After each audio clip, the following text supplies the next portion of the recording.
What's going on, guys? Welcome back to United View. Welcome back to another match view here live in the Asylum. Yes, we're back.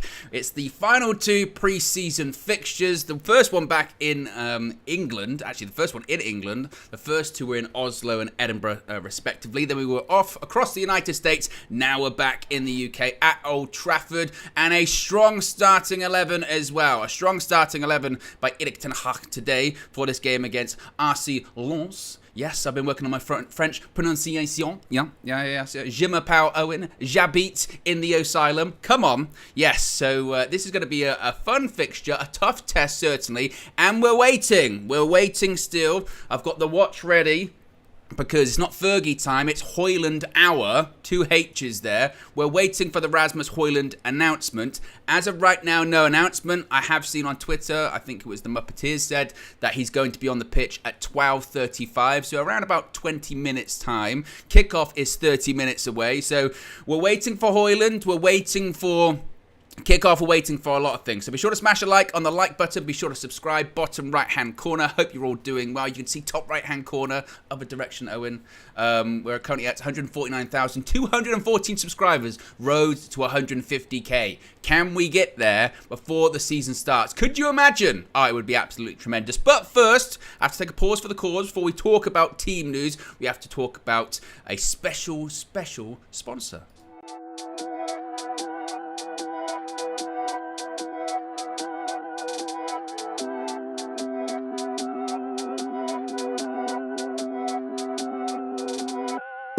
This video is brought to you by Cracks Only. Check out the link in the video description below to get to their website and check out their latest products. Trust me, you do not want to miss them.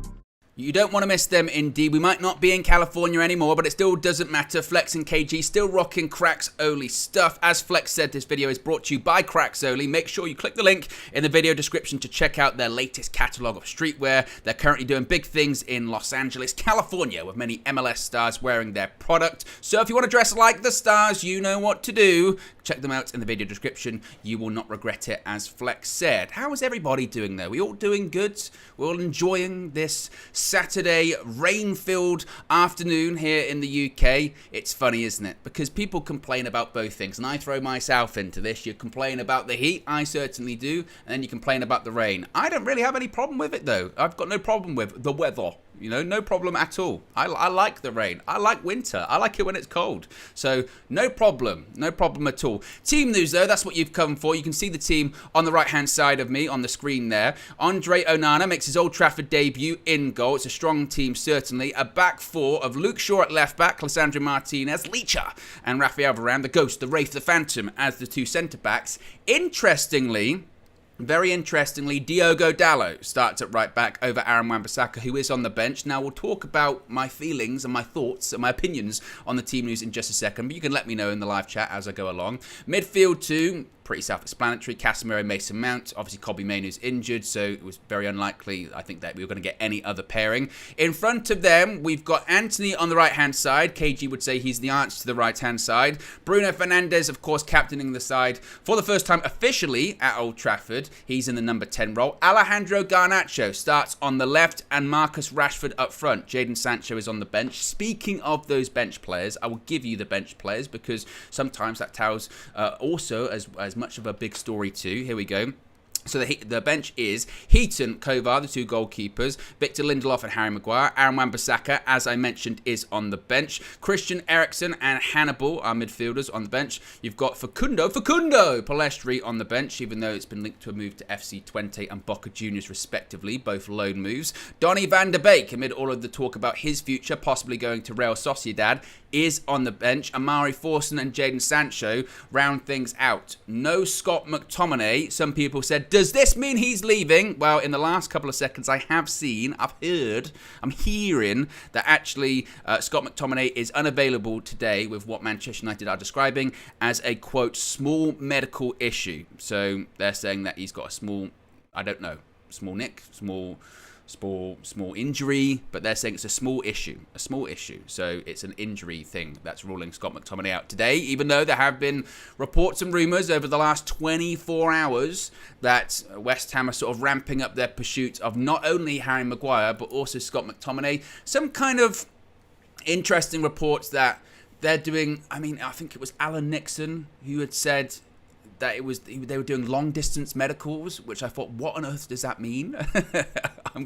I'm jogging really far away. There was also, again, there's been talk about them requesting medical details about the pair of them. That was coming from this morning, but it must be said that's not coming from sort of, the top tier journalists. It's coming from, sort of insider people, which doesn't mean it's not true or anything like that. But as of right now, it's kind of just rumor. As I mentioned, Maguire is on the bench today. McTominay out with an injury. Fred not on the bench, not involved today, which I think would confirm that he, as people are saying, is 100% set to be leaving Manchester United. So he's out the door. And it's going to be interesting again to see if indeed someone like a Donny van der Beek does get minutes today. Because if they say the move is as close as maybe it's been rumoured to be, logically you wouldn't want to risk it, considering that the move of Fred and Donny really impact the move of Sofian Amrabat coming in as well. So that's going to be fascinating, but they're saying that once Fred goes, Amrabat will come in anyway. So it's kind of a domino effect right now at the moment. Must be also pointed out, no Dean Henderson on the bench either, as a move to Forest continues to rumble on, despite the fact that they're going after Turner, and that led to some people suggesting, what does that mean for the Dean Henderson move? Well, Sky Sports have reported this morning that it doesn't mean anything for the Henderson move. They're still in talks, and they want to have both goalkeepers next summer, or this summer rather. So that's the latest when it comes to transfer news as well. What are people saying in the chat? Hope everyone is doing good. What are we saying? Stella says Ten Hag should let Heaton go. Man is 37. Let him have his full Premier League season at Luton. Make Kovar second. Didn't Luton just sign a goalkeeper? I think they might have moved on, honestly, already from Tom Heaton. And sometimes, look, when you get to that age, you might want to... Some goalkeepers, when they get to that age, they actually just want to be a number 3. I've always said, like, one of the best roles, I think, just in global sport is to be a third-string quarterback, yeah? You'll never play, and you make good money, yeah? That's it. you make decent money, but you never play, and you're never going to play. Something would have to go tremendously wrong. And it's the same with goalkeepers. Sometimes you get people later on in their career, they're like, nah, I'll just be a number 3. It's fine. I don't want to play anymore, really. So again, that's the case when it comes to him. He's not going to be moving to Luton, as I mentioned. Oh, well, it looks like it. You never know. It could happen in the future. What else? Peacekeeper Mo, big up Mo, says Anthony needs to improve with his finishing. 100%, Owen. It's a big season for Anthony. No doubt it's a big season for him this time around. I think most people, in the eyes of, I would describe as sort of sane people, you get a one-season grace, takes time to settle in, adjust to a new league, he's young, etc. But you're absolutely right, this year the pressure's on for him. The pressure's on for a few people in that United squad this time around, going, okay, benefit of the doubt, it's been given.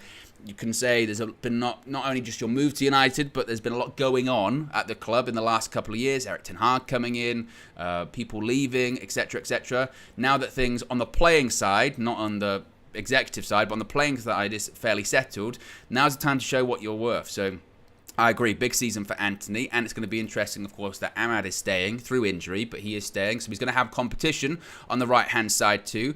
Alejandro Garnacho starts today as well, which is interesting that he's starting more matches, and he's starting really, I guess, over a Jadon Sancho, who, that was the name that I was quite surprised to not be starting today. That was the one that I felt that, actually, you know what, I feel like throughout the pre-season tour of the United States, people can have their different opinions of it. Started well against Arsenal, some maybe not so great performances, some not so great results. It's pre-season, it's not the end of the world or anything like that, but still, I did feel someone that did, impressed, particularly in that last game against Dortmund, was Jadon Sancho. And I thought that today we could see a continuation of that, of having Rashford on the left, where he's most effective and most comfortable, and have Jadon Sancho playing in the false 9, where against Dortmund he played well. Obviously, the next stage of Garnacho's development is to be starting games, but I think Marcus Rashford's a really curious one this season too, because he had his best season ever last season, but towards the end of the season, even he admitted it. He did that interview with Gary Neville on the overlap, said, I dropped off. He said, I had some injuries, and I wasn't as good when I came back, and I've got to up those levels, and I've got to beat what I did last season too. And he's definitely been one in pre-season that I think you've looked to and gone, Rashford hasn't looked particularly sharp, shall we say. But again, it's pre-season. It's about peaking at the right time. Rashford last season, remember last preseason, he still looked quite shaky in terms of confidence, and he kind of played himself into form as the season went on. So, by the time we got to sort of November, December, he was really firing on all fronts, and he was unlucky not to play more time at the World Cup than he did too. And then he came back from the World Cup and was on fire. So sometimes it is with players, it is a case of just building themselves up. Casemiro was exactly the same when he came in last season. For the first couple of weeks, what was it, like 4 or 5 weeks, he was on the bench a lot because he wasn't up to speed and, he wasn't there yet. And then he, again, another one, played himself into form. So I think that's what I'm looking for today. I'm just looking for a bit of a better performance. I'm looking for less mistakes. I'm looking for more sharpness. I think the concerning thing against Borussia Dortmund was, wait a minute, folks. Let's all park things for a second. Manchester United have just tweeted the eyeball emoji and a video that is clearly of one Rasmus Hojlund. Yes, the announcement is imminent. The announcement is coming within, let's say, 10 minutes. It was said that he was going to be on the pitch at 12:35. It is currently 12:25. And Manchester United are teasing Rasmus Hojlund incoming. Yes. Oh my goodness me. I mean, I literally did the Gary Neville noise there, didn't I? Where is it? Where is the Gary Neville noise? I did it. Here we go. Ooh. Now, yesterday I said, if you look at the Casemiro, this is my only problem. When I'm doing these things and I have to multitask, I'm all over the place. I said yesterday on Twitter, if you look at the last two announcements, you had Varane with Rio Ferdinand, and you had Casemiro with Keane.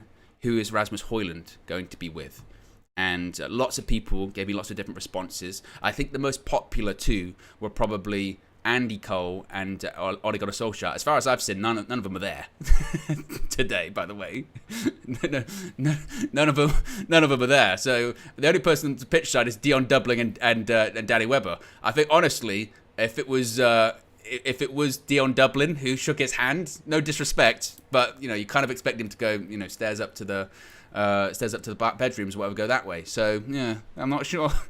I'm not sure who it will be, but indeed, that is the first tease. I think it's a 10-minute warning. That's what they've kind of done with these signings so far. We saw it with Mount, we saw it with Onana. They basically prime us and they say, get ready, something is coming.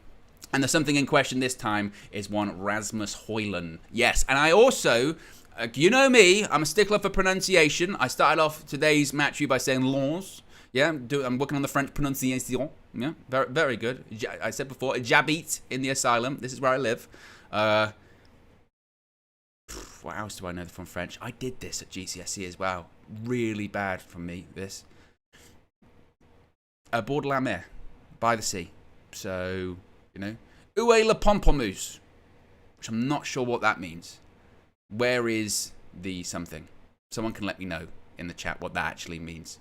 But my point being is, there you go. I probably lost track of my thoughts there as well. My point being is, there's a video of Rasmus Hojlund, and he's saying, this is how you say my name. He says, nobody can say my name properly. And basically, it's you don't say the D. You say Rasmus Hojlund, and you don't really say the D. You might kind of touch on it just a little bit, but you don't really say it. So it's Rasmus Hojlund. That's the. I mean, I'm probably still doing it wrong. If there's anyone from Denmark in the chat, which there is a chance, the global community is vast here at United View. You can let me know. But yes, where is the grapefruit? That's what I said. Yes. Javid, that's right. Whenever you learn languages at school, you just sort of learn those weird phrases, don't you? That sound a bit funny. Kristen with the super chat says Hojlund is a big fan of Homes Under the Hammer. He's heard it. Yeah. Maybe that's why. Maybe he requested specifically, I want Dion Dublin. I want him pitch side. That's the welcome I want. Dion Dublin. That's the one. Lil Yo-Yo also with a super chat saying, imagine Dion Dublin bringing his jube to greet. Do you remember that? That was his instrument, wasn't it? Dion Dublin invented an instrument called a jube, and it was like, I don't even know if I can accurately describe what it is. Just Google it. It's like a drum, but it's a cube. If from what I can remember, I think that was it. And I remember him going on like Soccer AM and like playing it and go, this is the jube. Everyone was like, okay. I mean, I don't know. Oh, I mean, that is some next level of entrepreneurship, isn't it? You know what I mean? You can just pick up anything. This is a new instrument. What? Sound. What's it called? The O-Bang. It's the O-Bang. It looks like your headphone case, but it's not. I'm telling you, it's not. Does that sound like a headphones case? Well, yeah. Well, it's dupe. Yeah, but Dion, it's a box. It's a box with holes in it. Yeah, it's the dupe. Patent pending. Is it still around today? Do they have that in classrooms? When I was younger, you know, we had the classroom. Oh, what's this? They're showing a video. I've got to turn my sound on, a minute.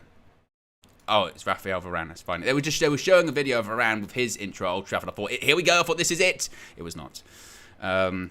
Yes. Lil Yo says, yeah, it was a drum shaped like a cube. Yeah, I remember. Does anyone remember the instrument that was? And you can let me know about this in the chat as well.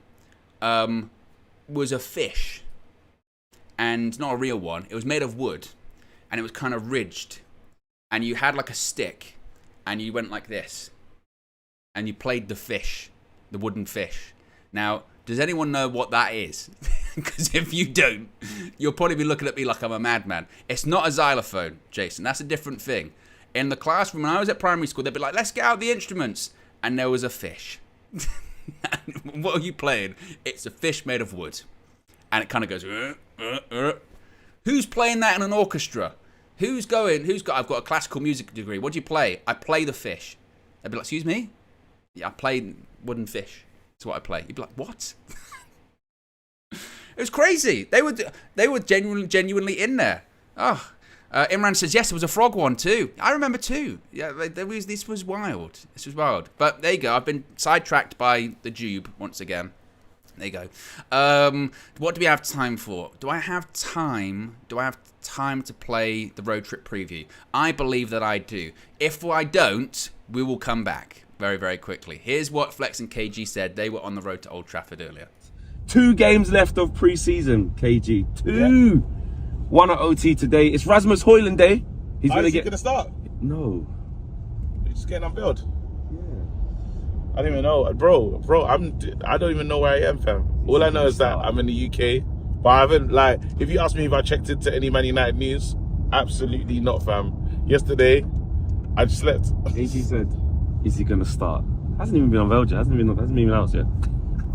Wait, is he still not being announced? No, that's happening today. Now, when we get there. Is he starting? He said. No, he's gonna play tomorrow though. To play on the next game. He only would have trained once. Probably not. I don't know. Bro, I don't think so. He needs to play. He needs to get involved. Actually, to be fair, it depends if he's been training since he's actually. They just haven't announced it, but he has been training. But I doubt it. Training. They can't just wait for the guys have done big medical and that. Don't know if he'll be involved tomorrow. I don't know. We'll see. But anyway, it's Rasmus Hojlund Day today in terms of him getting announced on the Old Trafford pitch, like Casemiro did, like Varane did. I think there was a hold up with some of his papers as well, so they just kind of rolled it into doing it now. But away from that, because there's not really much point talking about him, he's not playing today, but he is going to get unveiled. It's 2 games left, man, and you said it wasn't really a great tour. You were saying, innit? Dead tour. What are you trying to say now? The last 2 games, what's important? Dead. Let's be fair and be honest, bro. We didn't score a lot of goals. We didn't let people feel that, you know, that excitement of a brand new season, and that feeling. I think I'm glad. That's true. No, but then last year. Yeah, you just want some. It was like, rah, look at Martial, you know, rah, look at Jaden. Oh my days. Oh, look how we started the season. I still want a good start though. I want to win games, bro. Like that's what, like, what it comes down to is, like, when you chat to like Benny McCarthy, we still need to win though. Do you see what I'm saying? So regardless of like if it's pre-season or not pre-season, I want to win. You know what I mean? So I get it. It's about fitness, this, that, and the other, but. Guys, let's get to. We want the winning mentality. I want to score. Like, I just want to be excited about up and coming season where, you know, now I think there's a lot of talk with Man United where people just feel that not can they do it or stuff, but is it going to be a tough season for Man United, or are they going to be out in front doing? It's the final countdown to later. I just saw Man United tweeted saying, we'd strongly recommend you tuning to MUTV around now. You don't have to. You can stay with me if you want. You can just stay here. I can tell you exactly what happened. Some people saying it was called the fish. Is it Gyro? Or is it completely, am I butchering that pronunciation? Spell it out phonetically for me. But yes, some people saying they play it in Latino music, salsa, and etc. Yes, big up Rafa telling me there. Gyro. There you go. You learn something every day. See, this is what's fun about these things, is I'm always trying to learn. I'm always trying to improve. I just randomly say, hey, what was the fish that you can play as an instrument? And someone says, someone says gyro. Am I getting false information? Is that fake news? Interesting. Very, very interesting. Well, these are the important things. Screw Rasmus Hojlund. You know, percussion. Tank just says percussion. Yeah, the percussion fish instrument. Yeah, I'm still looking for the right thing. The point is, Rasmus Hojlund, we are mere minutes away from Rasmus Hojlund being announced by Manchester United. They did the tease a few minutes ago, and now we are just waiting for him to come out onto the pitch. They said 12:35. It is indeed 12:35. We have a striker. We have Rasmus Hojlund. I've got to keep remembering to say Hojlund and not Hojlund, because that's how you say it. And obviously not going to be taking part today. It's going to be interesting to see if they reveal or not if he'll be involved tomorrow. I mean, I kind of doubt it, honestly, because he'd have had to have trained. Unless they say, oh yeah, he's been doing some stuff last few days no one knew about. But I just feel like that's a bit unlikely. They say the delay was due to visa issues and a few sort of, kinks had to be ironed out of the contract and all of those sort of bureaucracy stuff. So maybe he's not going to be involved. But indeed, we do have a striker. I would still think that after a week of training, he could still play a part. Or why not? Why can't he start against Wolves the following Monday, right? If he's got a week of training, why not? No issue. So yes, Rasmus Hojlund, no D, is on the way. Let me turn my sound on. Because we're, like I said, we're waiting. We're waiting. Lil Yo-Yo says we have a striker. Fat Four says Owen, it's pronounced Hojlund. Yes, indeed. That's how it's pronounced. If you haven't already, click the like button. Oh, I feel like I need to sneeze as well. You know, I've had this all day where I keep having a feel like I need to sneeze and then I don't. I don't know what that is. Is that hay fever? How can that be hay fever when it's raining? But this is sort of the awkward pause. The fans know they're waiting for Hojlund to emerge. And there you go. Manchester United, I believe, have officially announced it. Let me just double check on the Twitter account. It's one of those ones where... here we go. The announcement's coming. The latest signing... At the age of just 20. Oh, drink it in, folks. Drink it in. It's coming. It's coming. A boyhood Manchester United fan. And he will now represent the greatest football club around the world. Give a huge welcome to Manchester United's newest forward, Rasmus Hojlund. There he is. Steps out at Old Trafford. Applauds the crowds. And let's hope it's the beginning. Let's hope it's a memorable moment that in 10, 15, 20, 30, 40, 50 years' time, we come back and say, where were you? Where were you at that time where Rasmus Hojlund walked out onto the pitch? He walks out, applauds the fans. He's in his Manchester United tracksuit, and the work begins now. It is official. He signed a deal until June 2028. I'm just seeing if Man United have released an official statement. Here we go. He's just applauding the Old Trafford crowd. He's done the same photo shoot as the one Mason Mount did, when they're surrounded by a load of pictures and all that kind of stuff. But Manchester United have released this statement saying Rasmus Hojlund has joined Manchester United on a contract running until June 2028 with the option of a further year subject to international clearance. So still subject to international clearance. No number on the back of the shirt for Rasmus Hojlund, by the way, as he holds it in the Old Trafford centre circle. But they continue on by saying at the age of just 20, the striker has scored 27 goals in 87 club appearances, including 10 in Italy for Atalanta last season. Already a senior international, Hojlund has scored 6 goals in his 6 appearances for Denmark, so 6 in 6. Hojlund says, and I quote, "It is no secret that I've been a fan of this great club since I was a small boy, and I dreamed of walking out at Old Trafford as a Manchester United player. I am incredibly excited by this opportunity to turn that dream into a reality, and I am determined to repay the faith that the club have shown in me. It is still early in my career, but I know that I'm ready to make this step up and play with this group of world-class players. Once I had spoken to the manager, I knew this environment would be perfect for my development. I am relishing the opportunity to work with one of the best coaches in the world. Under his guidance and support, I know that I am capable of achieving great things together with my new teammates at this special club." John Murtough, Manchester United's football director, has said Rasmus is a truly exceptional talent. He possesses technical and physical attributes which rank him amongst the best in the world for his age group. Working under Erik ten Hag and his coaches will provide Rasmus with the perfect development platform. Everyone across the club will ensure that he is given the time and all the support required to reach his immense potential. Throughout the summer, we have acted quickly and decisively to secure our primary targets early in the transfer window. This will ensure that Erik and his coaches have the best opportunity to prepare the squad to push for further success in the exciting campaign ahead. So yes, that is the latest developing breaking news. Rasmus Hojlund is officially a Manchester United player. He has walked out onto the pitch at Old Trafford ahead of the friendly against Lens this lunchtime. No information whether he's playing tomorrow. I mean, the fact that in that first paragraph there, they say that it's subject to international clearance would maybe imply that actually technically he can't play tomorrow. I don't know. But if we get any more information on that, we'll let you know. But indeed, the deal is done. We have a striker. We have 3 signings through the door, beginning of the Premier League season. The next time, of course, we'll be at Old Trafford is Manchester United versus Wolves in the Monday Night Football. When is that? Next Monday? Not this coming Monday, the Monday after. But we have a striker. And now it's on to the match ahead. How are we all feeling about that? We all feeling good? We all happy? What are we all saying here in the chat at the moment? What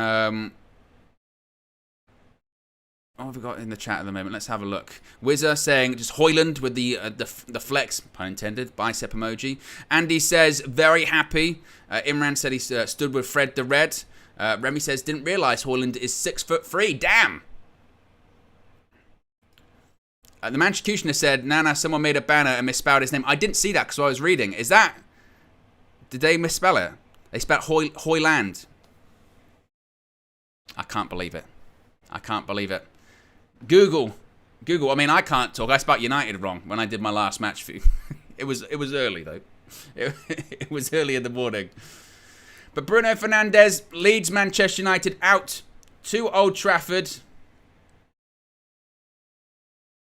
And to be honest, it's one of those ones, isn't it, where obviously the anticipation there was there, the excitement of Hojlund, signing was there, but then it's very quickly, it's like, well, on to the game. That's what we're all here for. We're all here for the game, really, aren't we? So it's a very strong Manchester United side, certainly, and like I said, I'm hoping to see a big performance. I'm hoping to see United kind of react to that match against Borussia Dortmund, particularly these starters, because it was really this group of starters that were in the second half, and they were the ones that, maybe had frustrated Ten Hag a little bit. He had said after the game, didn't he? It wasn't good. And there's Erik back at Old Trafford. Of course, I remember this time last year, we were all excited about Ten Hag's first game at OT. Now he's comfortable, he's ready, his feet are firmly under the table, and we're ready and preparing for another season. Breathe. I don't know about you guys, I'm getting very excited about the season. I was watching the championship game last night between Southampton and Sheffield Wednesday, and I was like, I'm so glad football is back. I'm so glad. Of course, as I mentioned, if we get any more information on Hojlund, whether or not he's going to be available, anything like that for tomorrow, we'll let you know as we go on. Of course, we're live. That's the fun part of being live too. As of right now, I don't think there's any more information just yet. As far as Lens, just to give you guys a bit of an update on them, we did go through this in the preview yesterday with myself and Minna, or should I say Minna and myself. Don't underestimate them, certainly. They had a fantastic season last year. Second in Liga, finished 1 point behind PSG. only conceded 29 league goals, which was the fewest in the competition last year. They're undefeated in pre-season. They've won 2, drawn 4. Only one game they haven't scored a goal in it, which was their last game, a 0-0 draw against Torino. They've had 1 league defeat since March, 11 victories, 1 draw, 1 defeat. That defeat was against the aforementioned PSG, but they're not the same Lons from last season. They've lost their captain, Cisco Fofana, easy for me to say. They sold him to Al Nassr for 25 million euros. Lois Openda, who is their top goal scorer, has also been sold this summer. He went to RB Leipzig for 43 million euros. So it's not the same team that overachieved in Liga last season, but certainly it's going to be a test. No doubt about that. It's important to know about the opposition and not overestimate them or underestimate them. Yeah, underestimate them. But according to what I've just heard, they've never faced each other before in any competition. Which is pretty good. But they look like they've brought certainly a fair contingent with them to Old Trafford today. So make sure you get your timers ready. Sync up if you can. Obviously, we'll have our timer. The Old Trafford pitch looks absolutely delicious. Looks incredible, actually. It's really, really good. I mean, the Old Trafford pitch always looks fairly good, doesn't it? But that looks absolutely incredible. Look at that. An actual carpet. And we're off. The pre-season fixture is underway. Manchester United versus Lens. Let's do this. And here's hoping for a big dominating performance by Manchester United today. A strong starting 11, certainly. And as Mr. Mir says, don't forget to like the stream. And, of course, don't forget to subscribe as well. Bottom right-hand corner. You know what to do. Here's Casemiro. Gives it to Rafael Varane. Of course, playing against his former club. He's a former player for Lens before he went to Real Madrid. At the time, it was kind of, your decision to go to either Real Madrid and go to Manchester United. He went to Manchester United. Good. Oh, he did, well, good. He should have gone. Oh, there's some breaking news, which I'll get to in just a second, actually, involving Rasmus Hojlund. And someone did say it in the chat, and I think it actually has been confirmed. Let me just double check it, actually. That's why I'm looking down at my phone. I don't mean to ignore all you fine folks or anything like that. Let's have a look at what the news is regarding a possible injury to Rasmus Hojlund. Andre Onana, first touch of the ball for him. Let's just double check this. Okay, so the breaking news is coming from Laurie Whitwell, who is saying that Rasmus Hojlund sustained a small injury in pre-season with Atalanta, so he is not yet fit to play. He is training, but will take a few weeks to reach match fitness.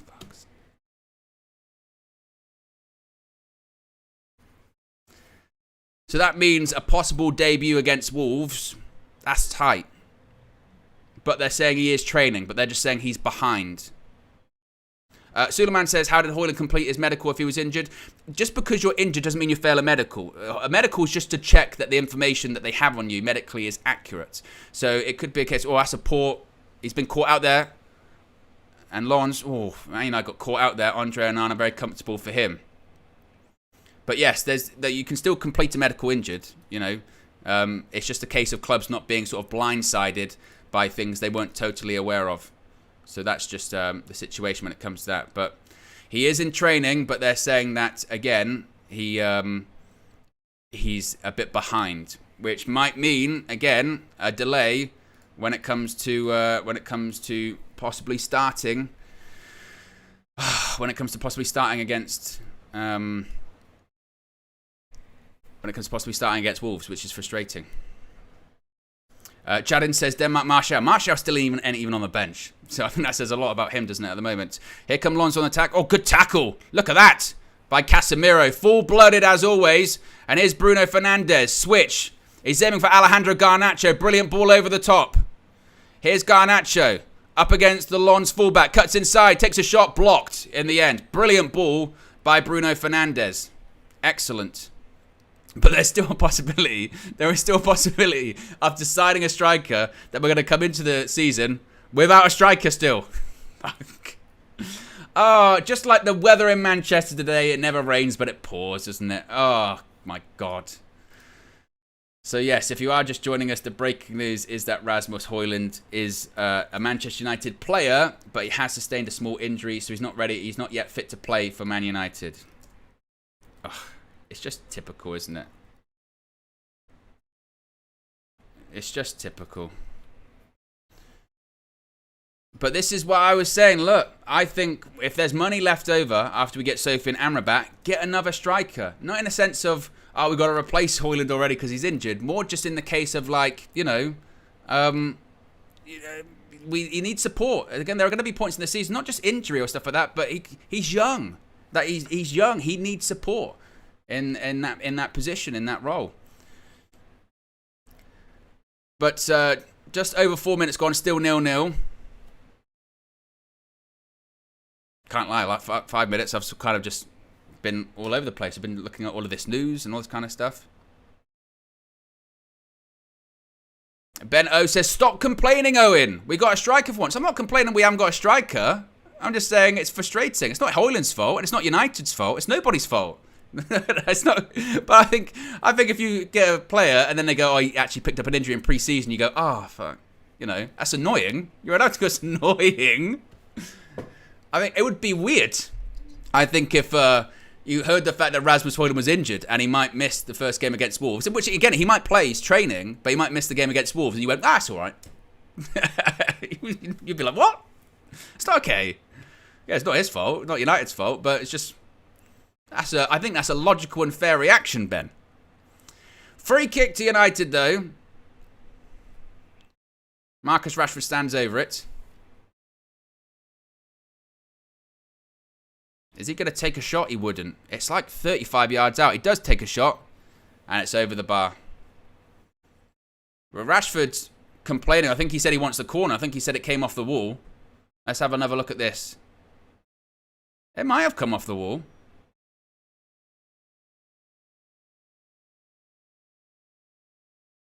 I mean, I never felt confident Rashford was going to score that one, to be honest. I know he scored some that free kick in the past against Chelsea, but... Oh, Lon's trying to play it out from the back. They're giving the ball away. I tell you what, the ball just cannoned off Marcus Rashford as well. Touch wasn't great, but here comes Lons again. And Lisandro Martinez sweeps up well and gives it to Casemiro. Tries the ball across to the right-hand side. Anthony, it was difficult for him. Ball's given away. And here come Lons once again in the middle of the pitch. And now Lon's just playing it out from the back. So United certainly looking to spray it out to those wide channels. They're aiming to hit both Anthony and Garnacho when they can. Lon's trying that ball over the top as well. Oh, it's a bit poor from Luke Shaw. United get away with it though. Casemiro puts it out to Anthony on the right-hand side. Now, in these positions, we want to see more from you this season, Anthony. You're up against the fullback. What are you going to do? He's going to take him on. Anthony cuts back to Diogo Dalot. Good reverse pass back in by Dalot. Here's Anthony once again. Anthony, the space to cut in. Tries to play the 1-2 with Bruno. Bruno plays it out to Dalot on the right-hand side. Still in that advanced position. They go all the way back. And that's just, again, that in those areas, and people will say you're being hypercritical. That's a good ball over the top. Oh, it was from Mount to Bruno, and it was close. And Bruno puts the thumb up. Bruno says it's on him. He said he should have made a better run. That was Martinez, actually. It wasn't Mason Mount. I get confused because there's quite a few people with bleached blonde hair on the pitch at the moment. But it was actually Lisandro Martinez with the brilliant pass. But yeah, in those positions, that's why I say from Anthony, that's what I want to see more of. The ball switched out. He's got space. The fullback, he's up against him. It's basically a one-on-one. Take him on. Try and go past him. I know you can't do that every time, but you sort of, he thinks about it, cuts back, and then, you know, passes it back, and eventually we have to go back. And I understand sometimes you need patience. It's not going to be there every single time. But you're just thinking in the early stages of the match, put a marker down, try and attack him. That's not a foul. I thought Anthony won the ball back fairly there. And that's one thing you can't fault Anthony for whatsoever. His work rate, and I think his defensive work is excellent. No doubt about that. It's just as we get into the season again with him and with some other players, you want to see some more from him. Ball intercepted by Martinez. Rashford. Bruno, ball over the top. Mason Mount is just a bit ahead of him, although Mount's going to keep on pressing. Nearly got there. And the goalkeeper clears it straight for a throw. It's a shocking kick. But it was a decent ball, just a little bit too far ahead of Mason Mount.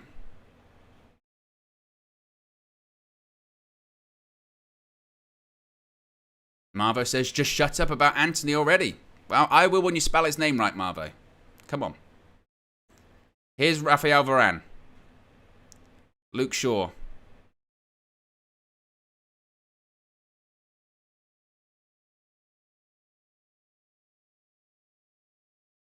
Is that the Lens fans? They are absolutely in full voice at Old Trafford. Tremendous atmosphere. Yeah, absolutely incredible. Proper support from the Lens fans. Fair play to them. Here come Lens on the attack again. Down United's right-hand side. Casemiro pulls the shirt. It's definitely going to be a foul. It was cynical by Casemiro.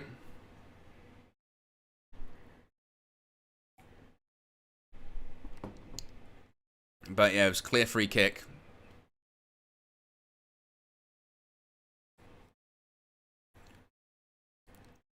So free kick to Lens, nearly 10 minutes gone. Still 0-0. Game certainly has some good pace to it. Free kick, ball in the box, headed away by Varane. And here comes Anthony. There you go, hit the line, cuts back. Does all right in the end. Throw into United. Zayn Din says, I missed the start of the game. Apparently Hojlund walked out. Was that true? Indeed he has. Manchester United have officially signed Rasmus Hojlund, subject to international clearance. There was news that he had picked up an injury for Atalanta during pre-season though. Nothing too serious. He is in training, but is a couple of weeks behind, they say. So that means, I mean, he still could play against Wolves in that first match of the season at Old Trafford. I suppose, fortunately, we've got longer than other Premier League teams because it's a Monday night football game. So he's still got a chance, but I would think it's probably a bit 50-50-ish. Ball over the top, intercepted by the Lens defender. Here come Lens on the counter-attack down United's left. Good ball through the middle. Mason Mount's chasing. Good back heel by the Lens player. A bit of space now for them. They're going to switch it. Possibly not. Try and play a 1-2. About 25 yards out. And passes out once again. United in a bit of a low block. Ball into the box. It's a good one towards the back post. And Luke Shaw heads it away. And now an opportunity for United to counter. Bruno Fernandes picking up the ball in space. Cuts back. Instead decides to take the pace out of the game a little bit. And gives it to Raphael Varane. Oh, Dallo. Ball went under his feet. Plays it to Anthony. Had a little bit of a nibble there, the Lens player on Anthony. Martinez. Short. Garnacho. One thing's for certain, Lens can get back in their defensive shape very quickly. That's why in those instances like you saw there with Bruno, if you've got that space to go into it. It's one of my biggest pet peeves is when you've got a chance to move the ball forwards and you cut back. And obviously sometimes, in like an instance like this, Andre Onana tries that ball. It floats one down the middle. It was flicked on in the end by Bruno towards Alejandro Garnacho, but it started from Andre Onana. I mean, and that's an option we didn't have last season, isn't it? Is in those instances where they've got that low block, we can take the ball back and give it to the keeper, and he can find space that maybe others can't. I tell you what, that's a ball through. Varane. He's chasing. He's back into position now. And here come Lens again. I mean, they're in the box. Cuts it back. Takes a shot. And that was just ball over the bar there, but just a bit concerning. I tell you what. The concern is with Varane, isn't it, is that when he gets stretched like that, that's your worry. Because in terms of the pace and all that kind of stuff, because that was quite easy to get past him then. That was just a bit of a ball over the top and he was chasing. And you could tell that he was a bit worried of, I might not make this. Got back into the position, then it was just a 1-2 past him.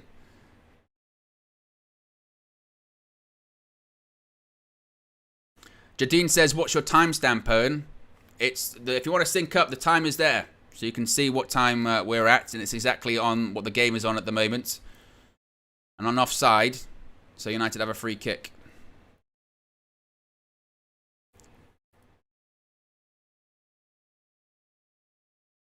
And he was offside that time. Of course, no VAR. It's a friendly, but VAR will be back once the Premier League returns next week.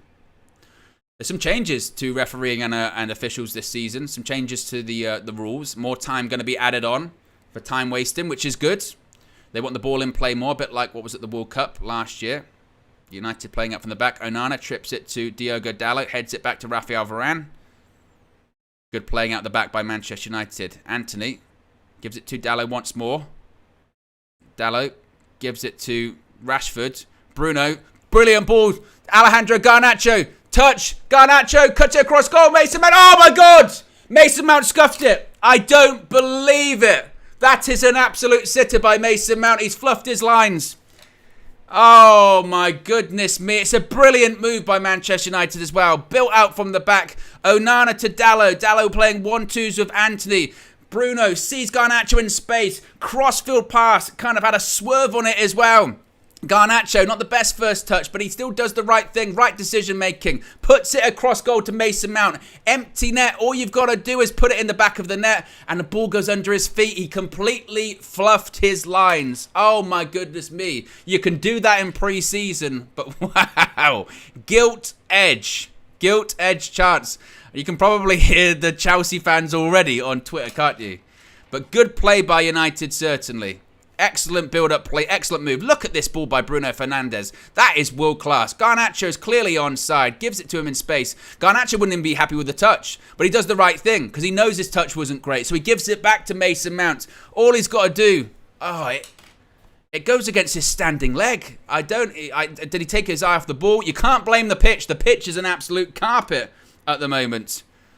Oh, but get out now for pre-season. Mason Mount. Got a score today now. People are going to be using that against you. Wow.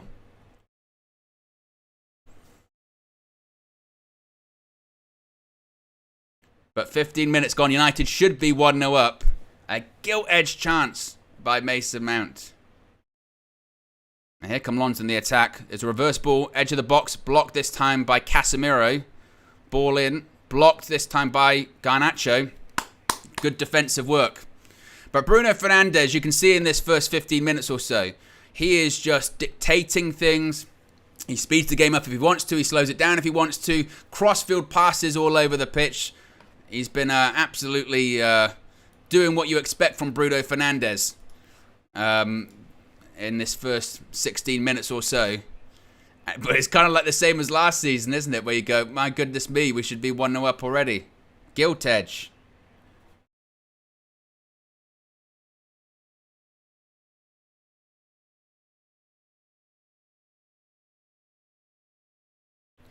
Oof.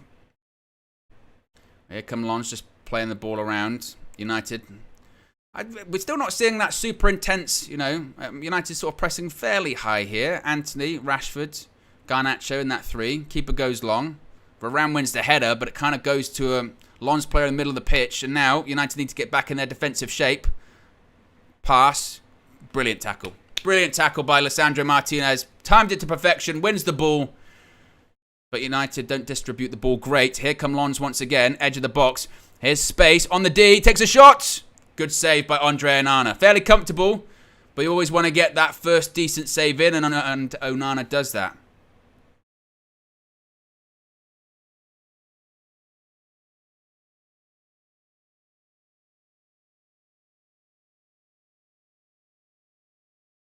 Here come United again. Casemiro. Out to Alejandro Garnacho, who started very brightly on the left-hand side. Now he's going to take the player on. Keeps going. Gives it to Bruno. It was a heavy pass. Bruno tried to flick it. Varane wins that, but now Lons have the chance. And I tell you what, United in a dangerous position here. It's a 2v2. Lons are on the counter-attack. Up against Martinez. Cuts it back to the edge. Well, it's a bit of a pullback. Well, takes a shot. Comfortable. Wide of the post. And that's, again, what United need to be careful about. We saw that so many times against Real Madrid. We saw that against Dortmund as well. That we have the ball and it will just be a sloppy pass or a short pass or an overhit pass, something like that. And the other team's on the counter-attack and, you've got to be careful. If you're committing all of these men up the pitch, you've got to be wary of if you give the ball away, you could be in trouble. And again, that's just a gentle reminder of you've got to be aware. Because that will be what catches us out this season. It's all about that quality on the ball. And again, cutting out those sloppy mistakes. Your pass completion rate is never going to be 100%. But you want to have it as high as possible. Nearly 90 minutes gone. Still 0-0. Biggest chance being that miss from Mason Mount. Fluffed his lines in his Old Trafford debut. Would have been just perfect, wouldn't it? It'd have been a perfect moment. I mean, Old Trafford debut for Mason Mount. You know, open goal. The move would have been started by one debut. That's a brilliant pass by Bruno. Just a bit heavy towards Mason Mount again. But Bruno, tell you what, Bruno does look sharp. Bruno looks really sharp so far in this one. A couple of one-touch passes by Bruno. He's finding players, finding runners, finding the wingers. Just once again, end product. Hopefully we'll have that once Hojlund is ready. He is officially now a United player. Good tackle by Casemiro. Wins the ball back. It's an excellent tackle. Sliding tackle. Wins the ball. And United now playing out from the back. Here's Casemiro. Surrounded by black shirts. Good pass. Well done. Bruno again. Early switch. Out to Garnacho on the left. Garnacho's going to go up against the fullback. Old Trafford rises to their feet. Garnacho. Ball across goal. To Mason Mount once again. Takes the shot. It was looping. Deflected over the bar. Corner. But once again, everything's going through Bruno Fernandes, isn't it? Everything is going through Bruno Fernandes every single time. He looks so sharp. And it's that early switch.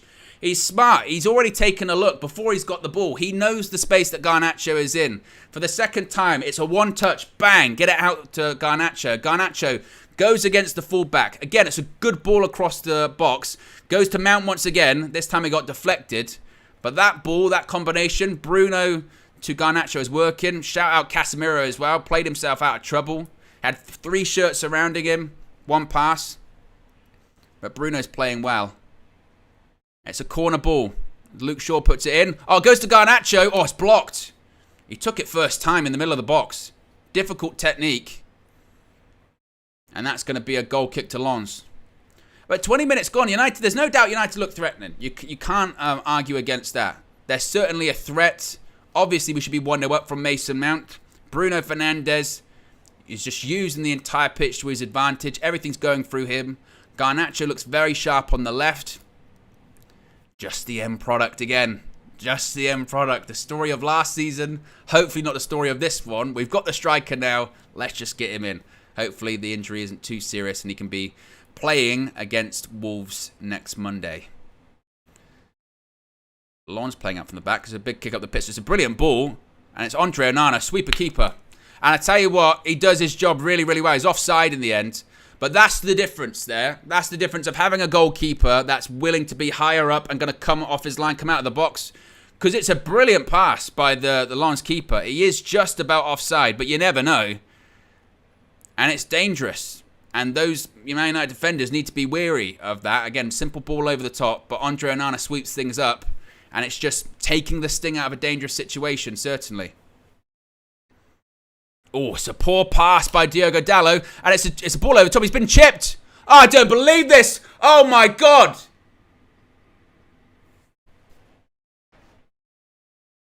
Lens have scored. And again, what does it come from? It comes from a sloppy pass. How many times do we need to do this in this pre-season at the moment? Poor passing. I said it like 5 minutes ago. What keeps catching us out is poor passing. Sloppy pass. No, it's just a bad pass by Diogo Dalot. I mean, it's a brilliant finish. I mean, you see the keeper off his line. People will have a go at Andre Onana. It's not his fault because he's got to be off his line. We just saw Onana why he's off his line to be a sweeper keeper.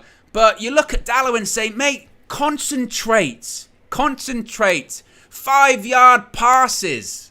I did this in pre-season. We did it against Dortmund. We could have conceded like 4 goals, all from sloppy errors against Dortmund. Of just like simple, like we saw Lindelof do it. We saw Maguire do it. Now we've seen Dalot do it. Simple 5-10 yard pass. Get it to your man. I don't know how many more times I can say that throughout this pre-season.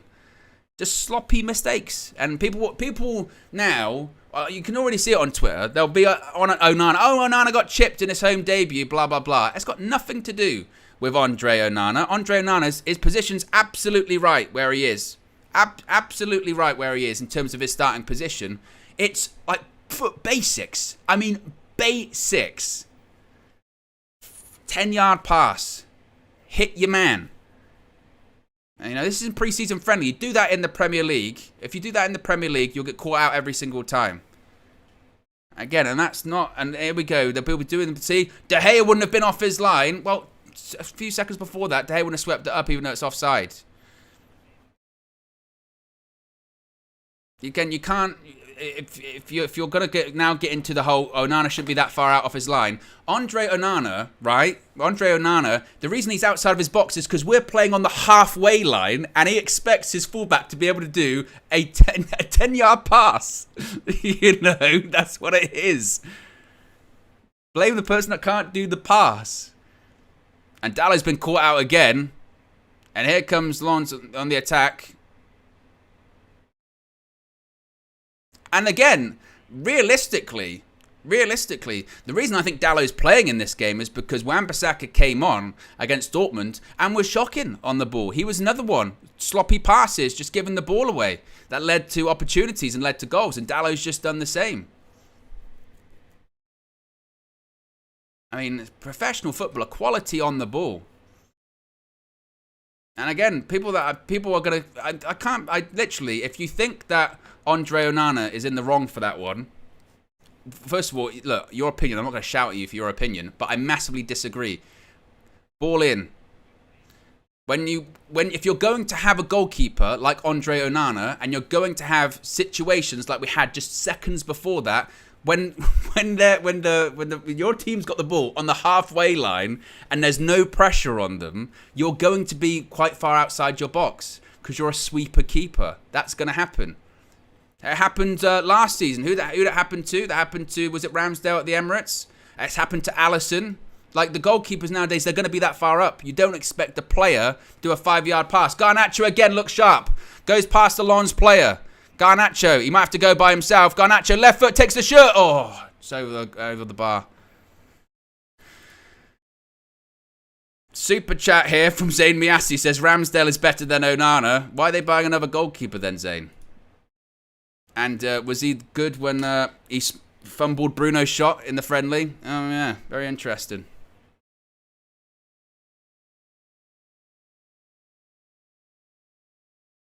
Yeah, Cliff says McTominay did it to Edison because that was a bad pass from the goalkeeper.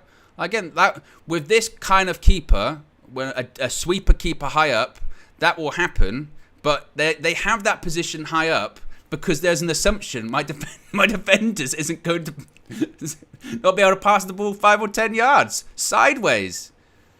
Oh, that was nasty by Lisandro Martinez. Advantage played. Here come Lons again. Played the through ball. And Rafael Varane manages to sweep that up. And Dalot plays the ball up top. Over Marcus Rashford's head. I don't know how many touches Marcus Rashford has had. He took the free kick. That was about it by Marcus Rashford so far. It's been pretty quiet from him in that role because, again, that's not his position. He's not a striker. He can do a job, but that's not his position. His position is much better on the left. That's it. And also, look, when it comes to the Andre Onana thing, like, get over it. This is what I've said. I backed De Gea for a long time last season. Ultimately, I came to the conclusion, like a lot of people did, everyone came to it at a different time, I think, that it was time to move on, time to go in a different direction, particularly with De Gea's contract running out. But I backed De Gea a lot last season. And either way, even if deep in my heart I was like, we should have never got rid of David De Gea should have stayed, it happened. It's over. Back the players. Back the players. Particularly one that's just signed. There's nothing we can do about it now. There's nothing we can do about it if you think De Gea should still be at United. As I said during pre-season many times too, there will be moments where you'll go, oh, I tell you what, David De Gea would have saved that. But there'll also be moments where you go, David De Gea would have never have done that, and it will benefit Man United. There is always going to be a positive and a negative. Everyone's got their positives. Everyone's got their negatives. And again, that one is not an Andre Onana. If we're going to get into that phase already. I mean, I saw it after, when we played Real Madrid, the guy scored a bicycle kick and some people said De Gea would have saved it. I was like, what? I mean, oh. Here's Martinez. I mean, the overriding concern would be that the last 2 preseason games we've had so far have been littered with sloppy errors. That would be the biggest concern. Garnacho again. It's a Bruno-Garnacho combination. It's a good tackle in the end, and it's a throw-in to United.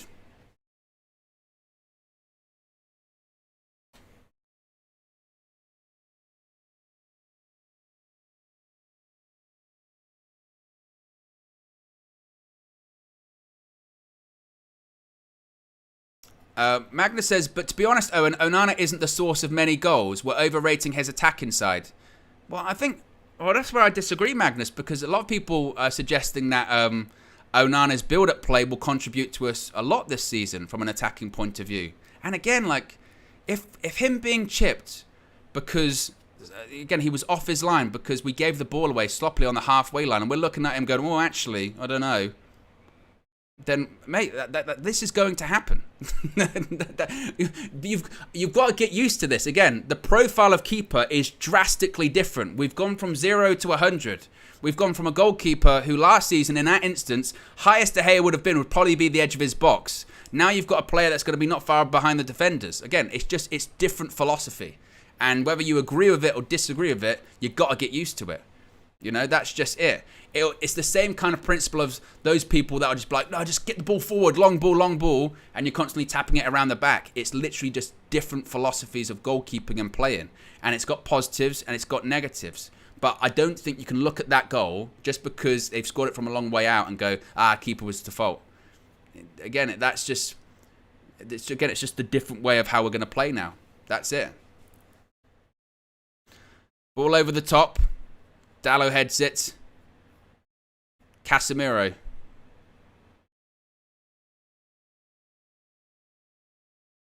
Dalot's just been done again. He's been done again. In behind. Cuts it back. Ever since that pass, Dalot's been on the ropes. Ball over the top. Towards Marcus Rashford. He shoves him. It's going to be a foul. Foul by Marcus Rashford on the defender. It was a shove in the back. He knows it as well. He wasn't winning the foot race.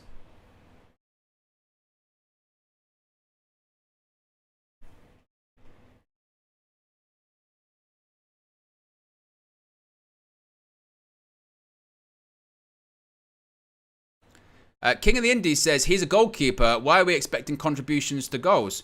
The perfect example of that is the Mason Mount chance that he missed. That started with Andre Onana with a ball to Bruno, was it Casemiro? And playing up from the back. That's part of the reason he's been brought in. Brilliant tackle by Casemiro again. We just look a bit vulnerable.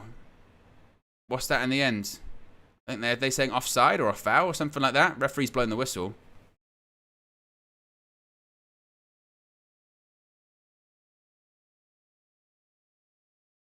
Steven says, that's my problem. Our defence gives the ball away a lot. If Onana is always out his box, we're going to concede so many goals like that. Then again, that's just what's going to happen. Then in that instance, then, you have to blame the defenders for giving the ball away or blame Erik ten Hag. Because Andre Onana, let's be honest, is only doing what Erik ten Hag is telling him to do in that instance. He was brought in to be a goalkeeper with good distribution that played higher up on the pitch. That's what he was brought in for. Oh, it was a good through ball. Mason Mount just missed it.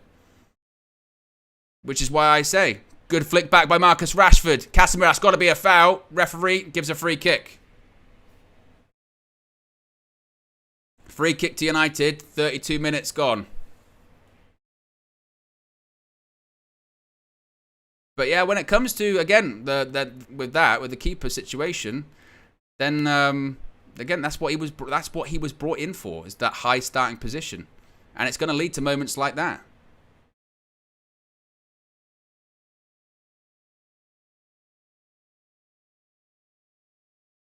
And frankly, there's going to be this adjustment period.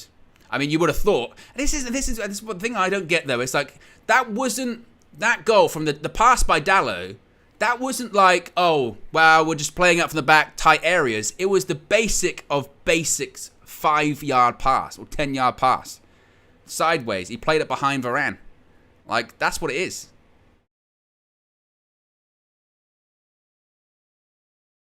Free kick anyway to United. Bruno Fernandes. Slightly central, just outside of the D. It's a good area, though. The referee just going to the wall.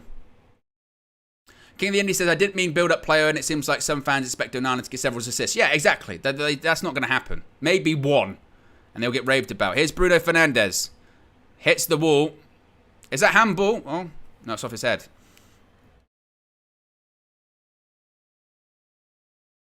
I think my overarching point with Onana, and we'll move on because you don't want to moan about it for the whole half, is that you can't bring him in for these attributes that we've brought him in for, and that's the reason we've brought him in, and then complain about those attributes.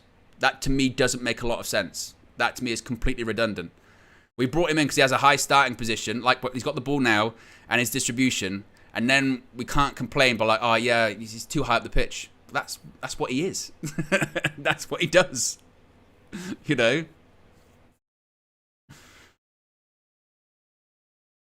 Again, my bigger concern is the errors, because that is something that is prevalent through pre-season.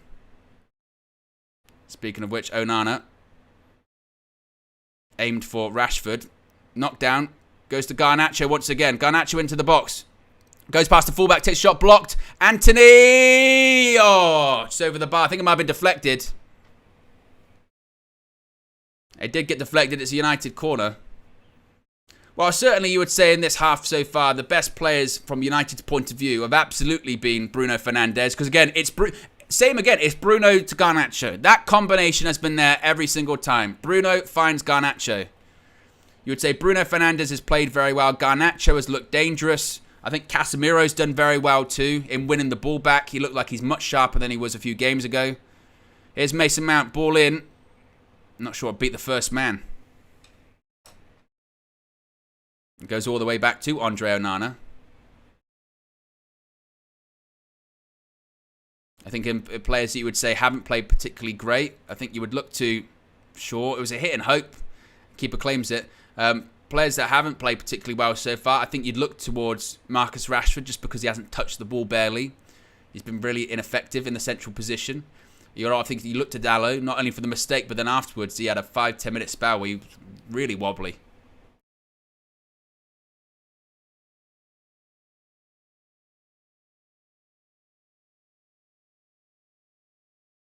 But it's just, once again, it's the classic two-pronged issue for United, which is sloppy errors and not being clinical.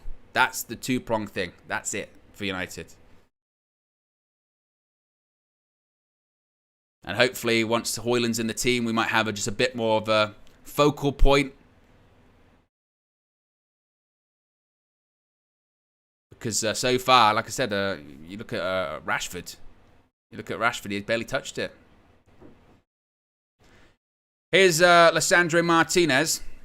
Remember, if you haven't already, click the like button. Be sure to subscribe as well, bottom right-hand corner. How many subscribers are we currently at? 149,225. Let's see if we can get to 250. Anything's possible. Love says, haven't been able to catch the live. Been so busy. Hope you're well, Owen. Always grinding. When is Fleck back? They're at the ground. Flex and KG, they're all there today. So we're going to get reactions from them. Outside of Old Trafford as per usual. And it's poor playing out from the back.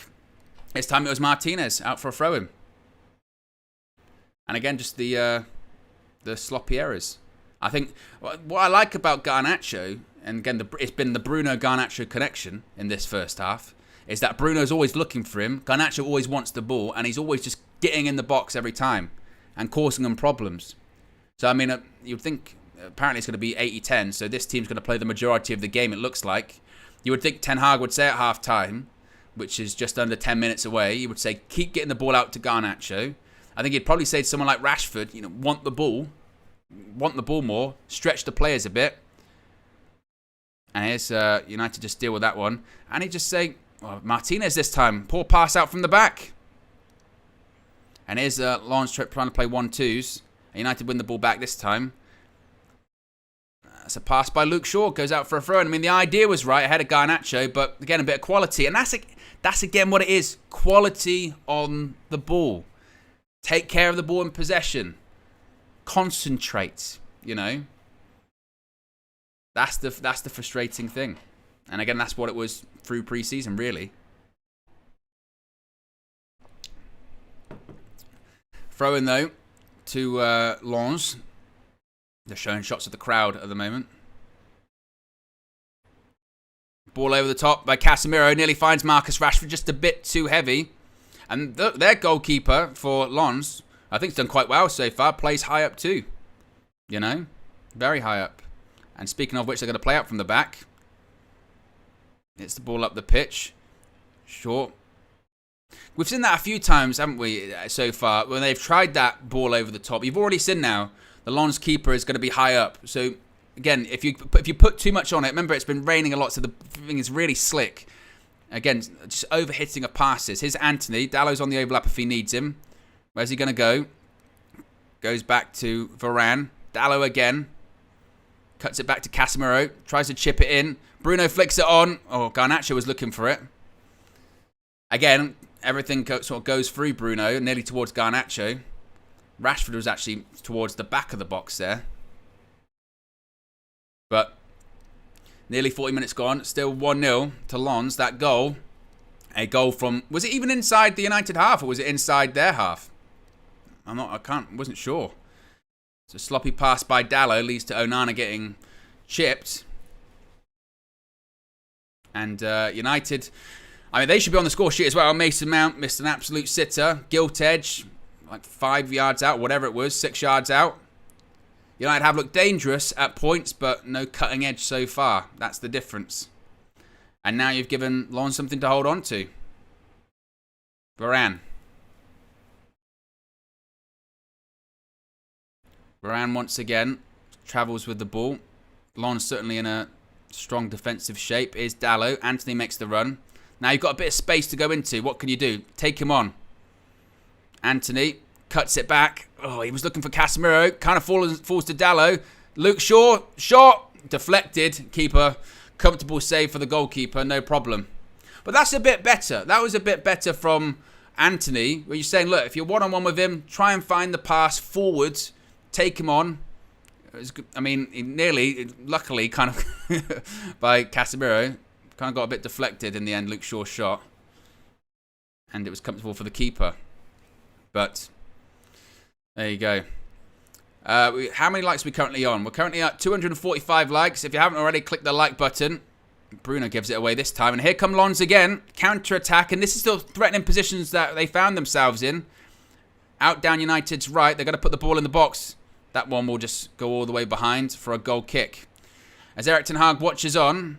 He looks frustrated again, and I don't blame him, because as he said after the Dortmund game, I mean, it's a bit like the Dortmund game. Remember, Dortmund with the backup players rather, not the starters. First half they were all right. We were 1-0 up, and then it was sloppy errors eventually that cost us.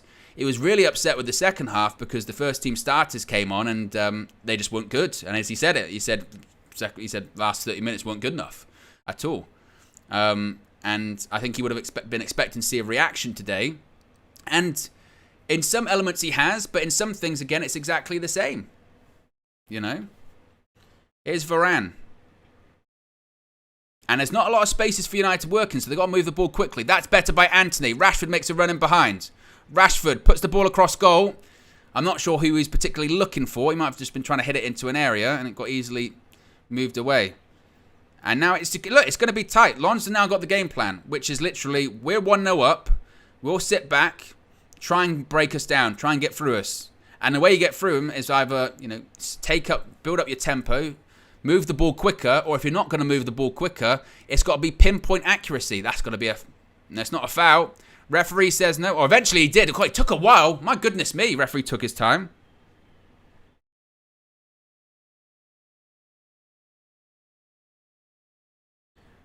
But, referee took his time with that one.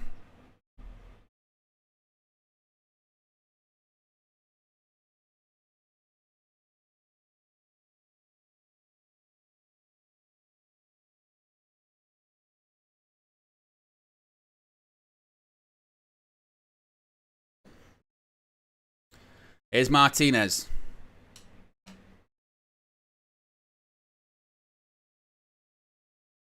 And Luke Shaw gives it to Martinez again. As we're getting towards half-time, as I mentioned, still 1-0 to Lens. But I'm not really expecting to see many changes, honestly, at half-time. Certainly, again, we didn't... from what sort of Benny McCarthy had said to Flex, he said it was going to be an 80-10 sort of situation. So yeah, don't expect many changes. And I think also as well, I think Ten Hag will be right to not make any changes. I think he'd probably think, look, you guys, this is what you're going to need to have for the season ahead. You're gonna these kind of moments. It's going to be important for the season ahead. Varane tries to go long, ball over the top.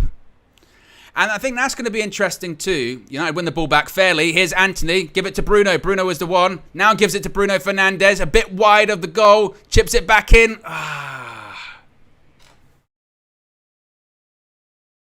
Again, those kind of moments. Casemiro wins the ball back. Tries to go past the player. It goes down though. Now he's holding his leg. Referee says no foul. Bruno's saying that Casemiro's hurt, but he's going to get back up. I'm not sure what Bruno's got his hand in the air for. But in that instance, again, it was, just a bit, not the right pass. Or the pass when it was gone, it was just a bit late or just a bit sloppy.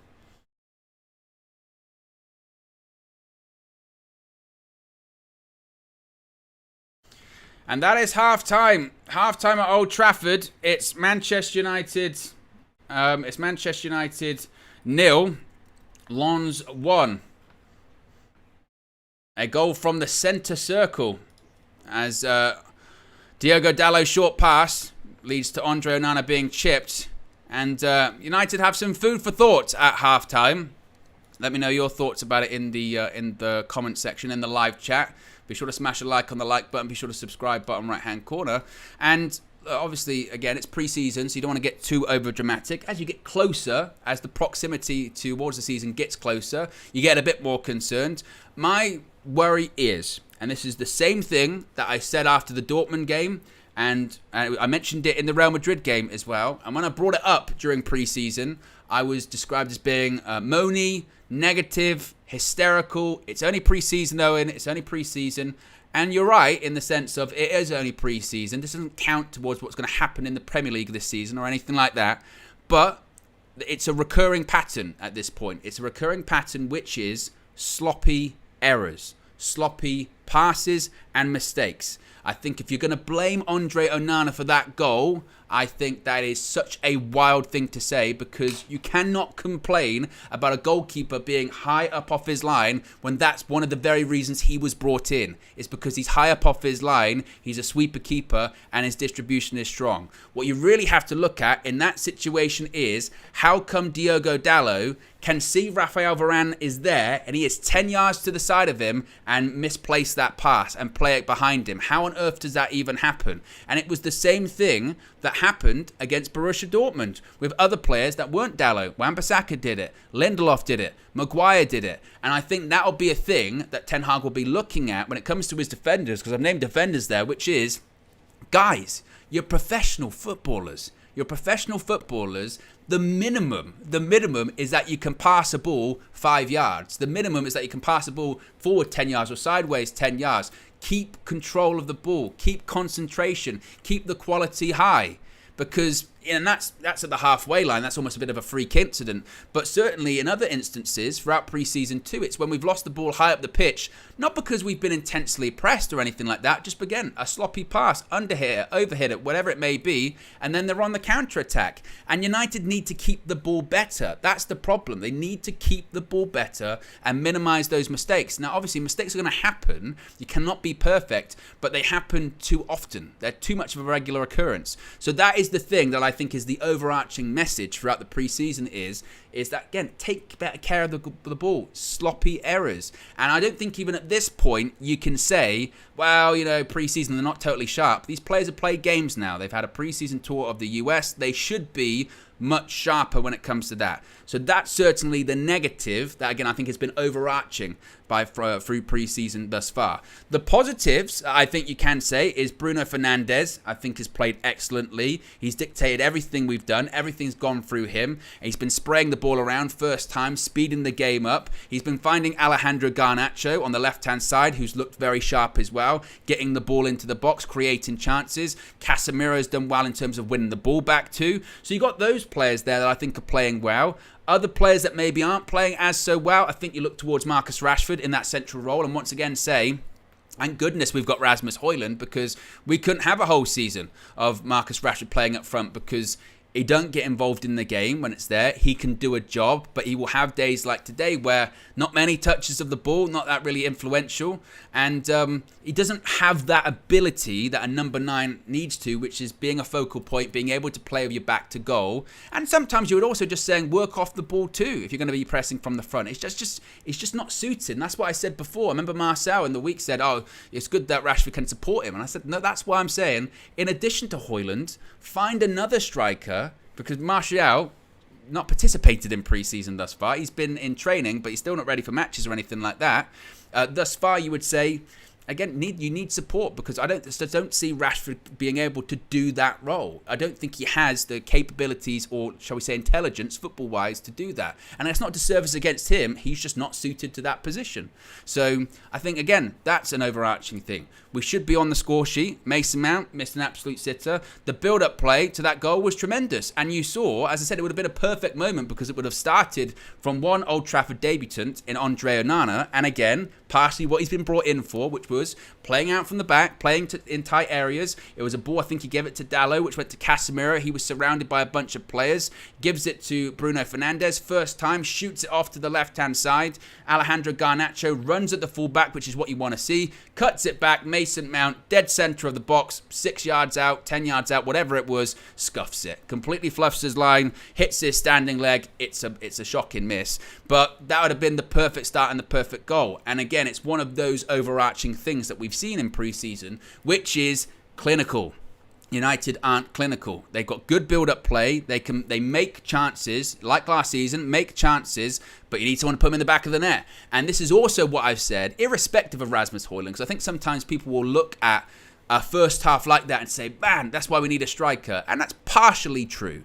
That's partially true. Yes, that's why we need a striker, because it helps the build-up play, and you hope chances like that fall to him and he puts them in the back of the net. But at the same time, that's also where you do look to those other players, where you look to, this season, Mason Mount, when you look to Garnacho, and you look to Anthony, and you look to Rashford, and you say, guys, it's not just going to be the Rasmus Hojlund show this season, or whoever's playing up front that day. The onus, obviously, that's their main priority, is to score goals, but everyone has to chip in. Everyone else has to take chances, and everyone has to be more clinical. So I think it's an interesting one for Erik ten Hag. Like I said, I know that, because you just know what social media is like. I know people that are going to be saying, oh, Onana's this, Onana's that. I don't see that as Andre Onana's fault. I see that as a more Diogo Dalot fault, honestly. But I want to get your thoughts as well. Let's see what you guys are saying in the chat thus far. The Reckless One's been a member for 9 months. Appreciate 9 months of support. Says, not going to lie, I'd have gotten Ward-Prowse over Mount. Wow. Amanor says, Dalot is not our number 1 right back. Anthony needs to improve. Well, again, it's really interesting when it comes to Dalot, because I said at the beginning of the stream that I thought the reason Dalot was starting today was because Wan-Bissaka, when he came on against Dortmund, was really poor. He looked really sloppy. He was suffering from condition, Brock foot, and he was giving the ball away. And it was actually scarily similar, really, to what Dalot did in that first half, which was simple, basic passes. 5 yards, 10 yards, find your centre-back or find the midfielder, and they would just pour, and you go, what have you seen there? What are you doing? And it was that bad that you went, well, actually maybe, because Dalot, in the first half, he'd played the first half against Dortmund, and he played pretty well. And you go, maybe actually, given that we're going to be playing more possession-based football, we're getting closer to the ideal vision that Erik ten Hag wants this season. Maybe it's going to be Dalot. Maybe Dalot's once again going to be the number 1 right back. And I'm just seeing the goal once again here. it's just poor. Like, there is no pressure, and the reason is, I think, because you can see he doesn't lift his head up. He literally, let's have another look here. Yeah, it doesn't look. Yeah, he doesn't check where Rafael Varane is. He just plays it. No idea where the centre-back is. Plays it behind him. The player initially that scores the goal isn't actually even super close to Varane, but it's such a poor pass that it sets it up for him perfectly. And again, those that will say, oh, Andre Onana this, Andre Onana that. The goalkeeper has a high position anyway, and he certainly, if Andre Onana is on the edge of his box, and you say to Andre Onana, Andre, why aren't you higher up? Your position should be higher up than that. And he says, well, I'm not higher up because I think my fullback can't pass for shit, and he's going to pass it behind my centre-back, and they're going to try and chip me. You would say, Andre, first of all, what does that say about Dalot? But two, you've got to have faith in your teammates. So as I said, I don't see the logic. I don't see the logic in bringing in a goalkeeper for all of these attributes that he has and then criticizing him when he displays these attributes that he has. And also, we've got to get used to that. If your concern is he was too high up the pitch, he's going to be higher. He's going to be higher up the pitch this season. He's going to be a sweeper keeper. That's what he is. And frankly, again, I think to put the blame on him for that goal and not on Diogo Dalot is passing the buck massively, massively. Because that goal doesn't happen if Dalot passes the ball 5 yards. 5 yards to Rafael Varane. And literally, head up. He's there. That's it. Basics. Concentration. You know, little bit of quality. That's it. What else are we saying in the chat at the moment? See what else we're saying here. Big up Steph in the chat says, watching our attack is like being on the cusp of an orgasm, but never finishing. My goodness me, that chat took a turn. Gary says, good to see Rashi getting a shooting boots this season, to BH. What else are we saying here? Obviously, lots of people being quite frustrated. Jewel London says, apparently Hojlund has a slight knock and won't be fit for a few weeks, so let's hope Rashi gets his shooting boots on. Well, yes, that was the news. Obviously, if you are just joining us at half-time, Rasmus Hojlund is officially a Manchester United player. He came out onto the pitch, was officially announced by United, sealing his move from Atalanta. Subject to international clearance, so there still might be even a delay when it comes to that. In addition to that, it's been reported by Laurie Whitwell that he suffered a knock in pre-season, or suffered an injury in pre-season with Atalanta. He is training, so it's not super serious, but it just means he's behind by what they've described as a couple of weeks. Now, if he's behind by a couple of weeks, obviously the Premier League starts next Monday for us, not this coming Monday, the Monday after, at Old Trafford against Wolves, so we'll find out fairly quickly, one would think, from Erik ten Hag if he feels that he's going to be ready. It might be touch and go. It might mean that he's ready to play a bit part and not start, which basically means, honestly, this starting 11 to the right of me, maybe swap out Dalot for Wan-Bissaka, considering the first half performance from him, might be the one that starts against Wolves at Old Trafford. And frankly, we might be a little bit fortunate that we're facing Wolves, and maybe this is going to come back to bite me. But, you know, Wolves have not had a good summer either. You know, there was reports that Julian Lopetegui might be leaving. He might walk because of how bad they've been in the transfer market. I think they've got financial issues as well. So we might have the fortune of facing a side that maybe really isn't up to speed either. But I know that you could argue that Lens are better than Wolves. They had a really good season in Liga last season, but they've lost two key players in their captain and top goal scorer. And it's still a Premier League match. If you make some of the mistakes that United have made against any Premier League side, you will be punished. Particularly against good sides. I mean, yeah, we've got a good starting game against Wolves at home, you would argue, but we've still then got to go to Spurs away and Arsenal away. And once again, if you don't take care of the ball and you're making those kind of errors on the ball in the Premier League, you will be punished. That's it. You will be punished against any side, and we have seen it throughout pre-season. So the quality level needs to go up. I think the intensity needs to go up, and being clinical needs to go up. And my thing is, though, how do you resolve that being clinical with some of these players? Because I don't know if putting Hojlund in there means putting Hojlund in there make, let's say, Anthony more clinical? Does it make Garnacho be a bit more clinical? Does it make Mason Mount score that goal? You know, it's things like that. As I mentioned, the goals have to come from everywhere, not just the striker as well. That's part of it too.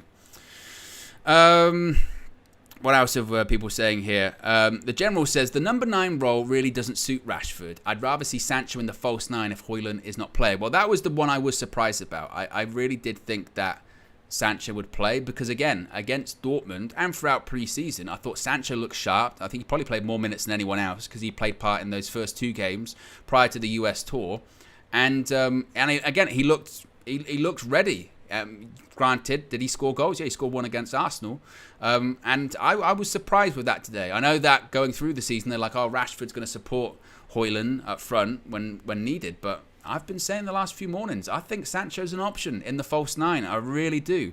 I mean, in an ideal world, we wouldn't have to be looking at that as an option.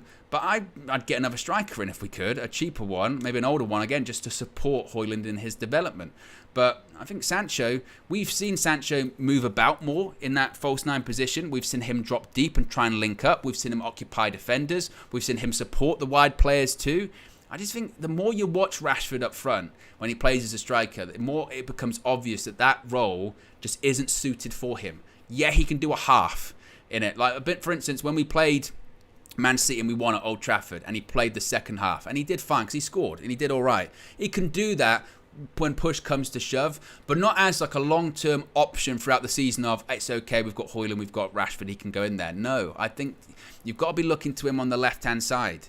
I think, and because then in those instances, for instance, when Bruno in the first half is shifting the ball out to the left-hand side to Garnacho, Bruno forces him to get into the play, get into the match a bit more.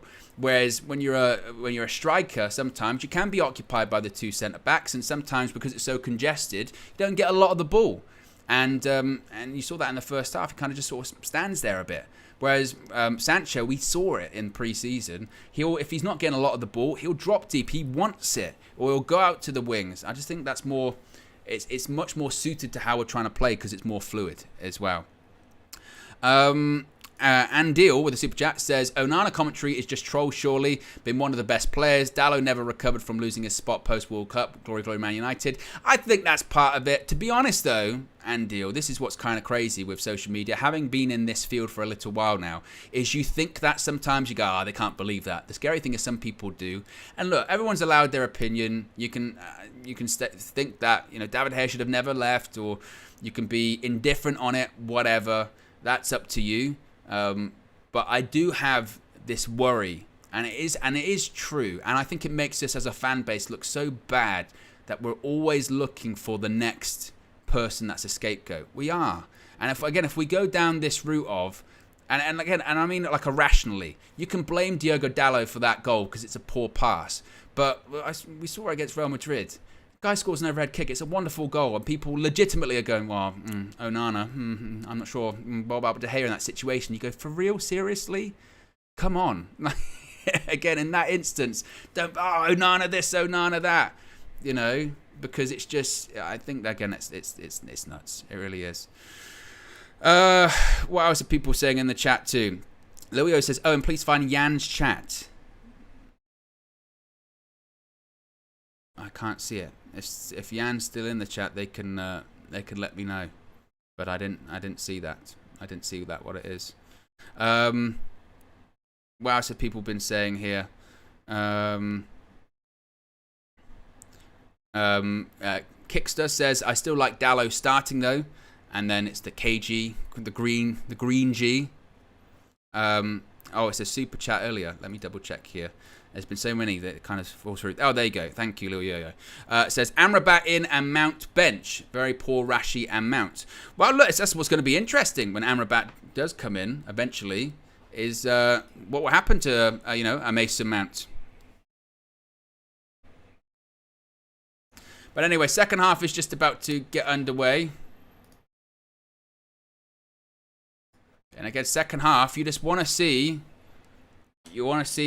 a bit of a quicker pace, and we're off. Oh, I'm a little bit behind. And you want to see, again, just composure, quality on the ball, concentration, and a bit more intensity. A bit more intensity by United in the second half. But indeed, we are underway. And here's hoping we see a reaction. Remember, if you haven't already, click that like button. Be sure to subscribe, bottom right-hand corner. Short. Tries to play the through ball. And goes all the way through to the goalkeeper.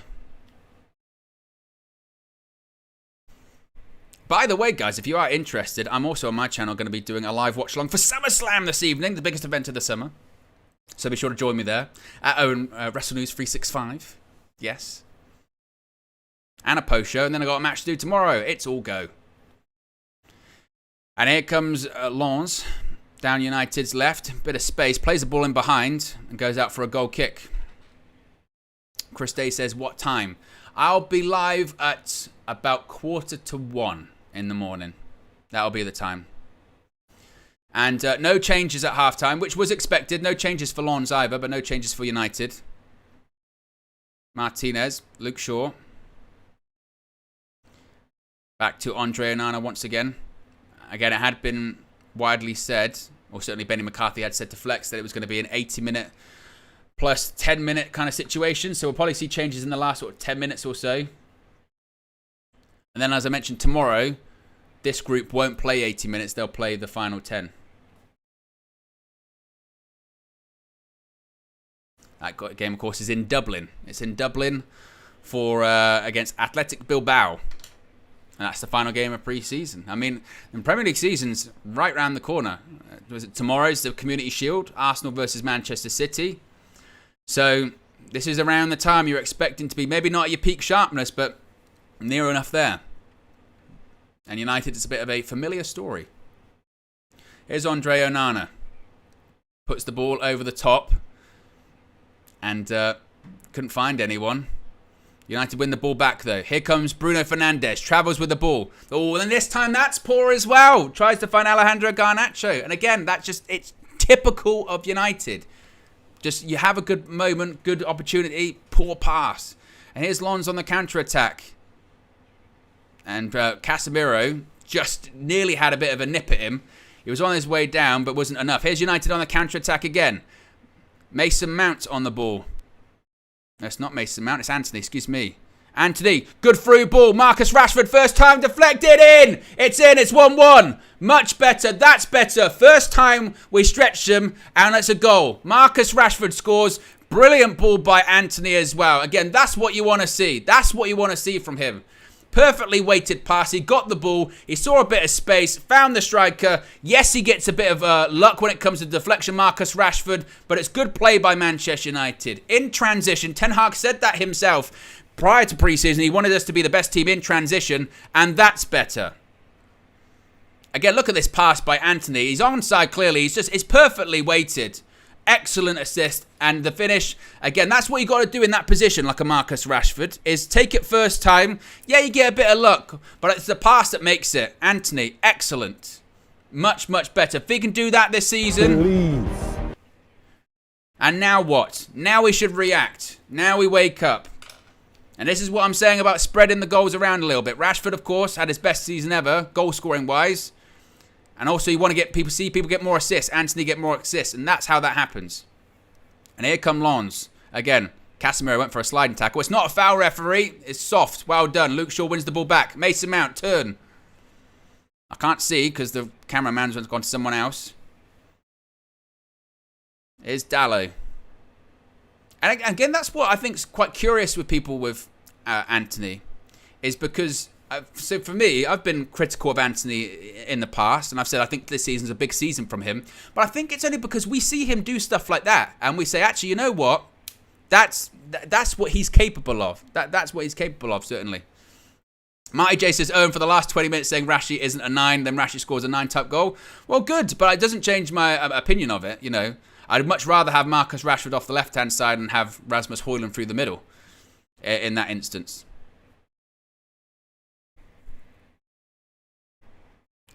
Anthony, good touch. And goes past the player, wins a foul. Again, that's better. That's what you want to see by Anthony. Wins you don't want to see him telling him, saying, where's the card? He literally went, but where's the card then? Where's the card? But it's good feet. He goes past the player as well. And again, that's what he's capable of. That's what we know he's capable of.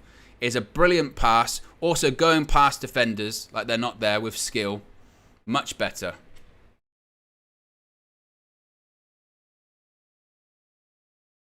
And it's a free kick to Manchester United. A Drafting Solution says, Owen, comment on the game and stop yapping. I tell you what, it's what I'm here for. I'll just talk about the game and not anything else ever again. Bruno, free kick. Ball in, headed away. Anthony and Dalot skies it over the bar. I won't say anything now, mate, because I can only talk about the game.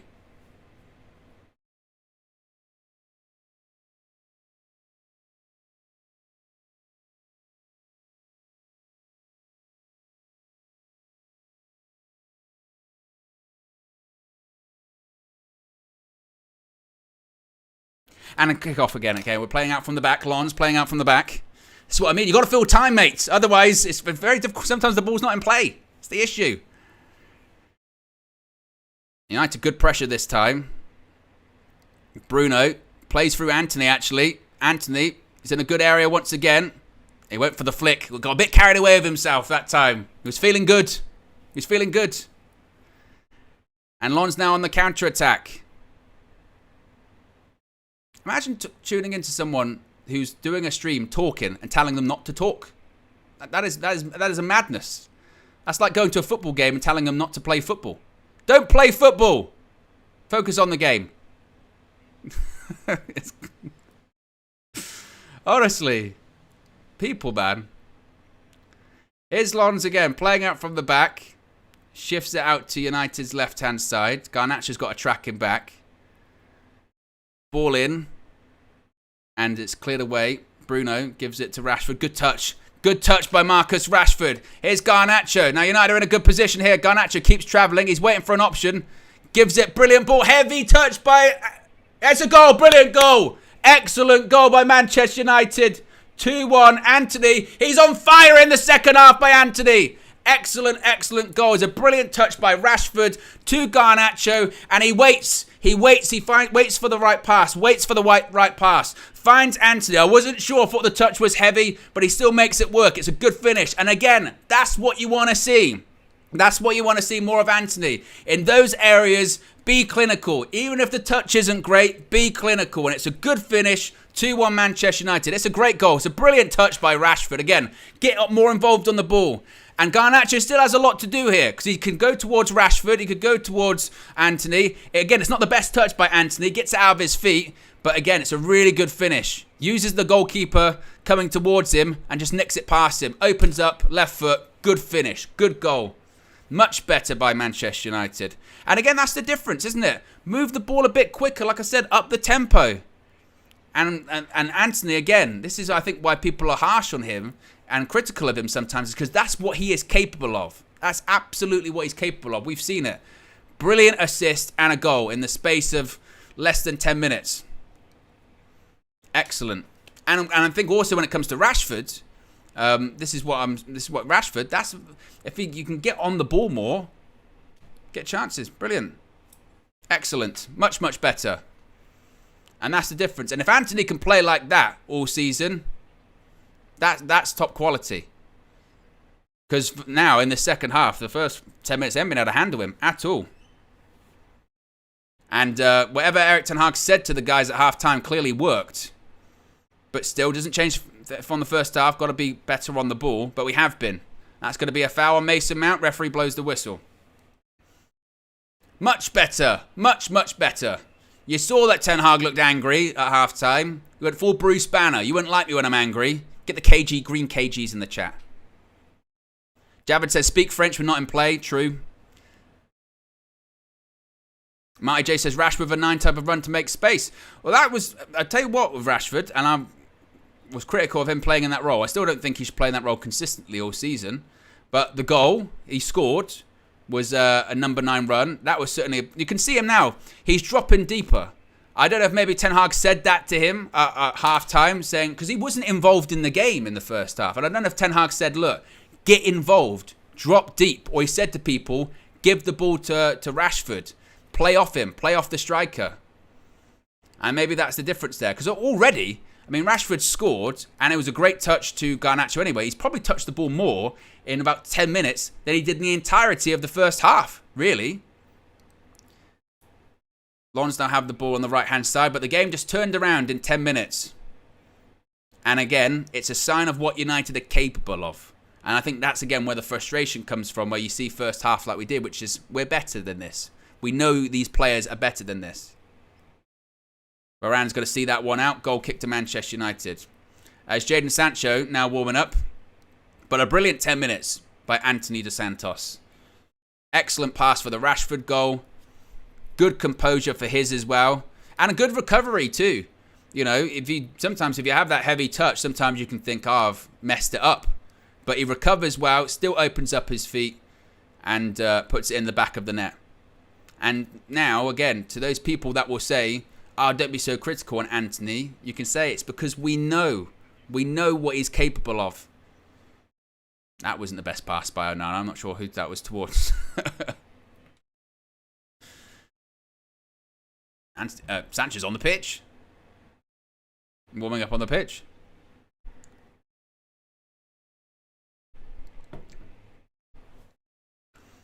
Now Garnacho putting a lot of pressure on the Lens player. United winning it back again.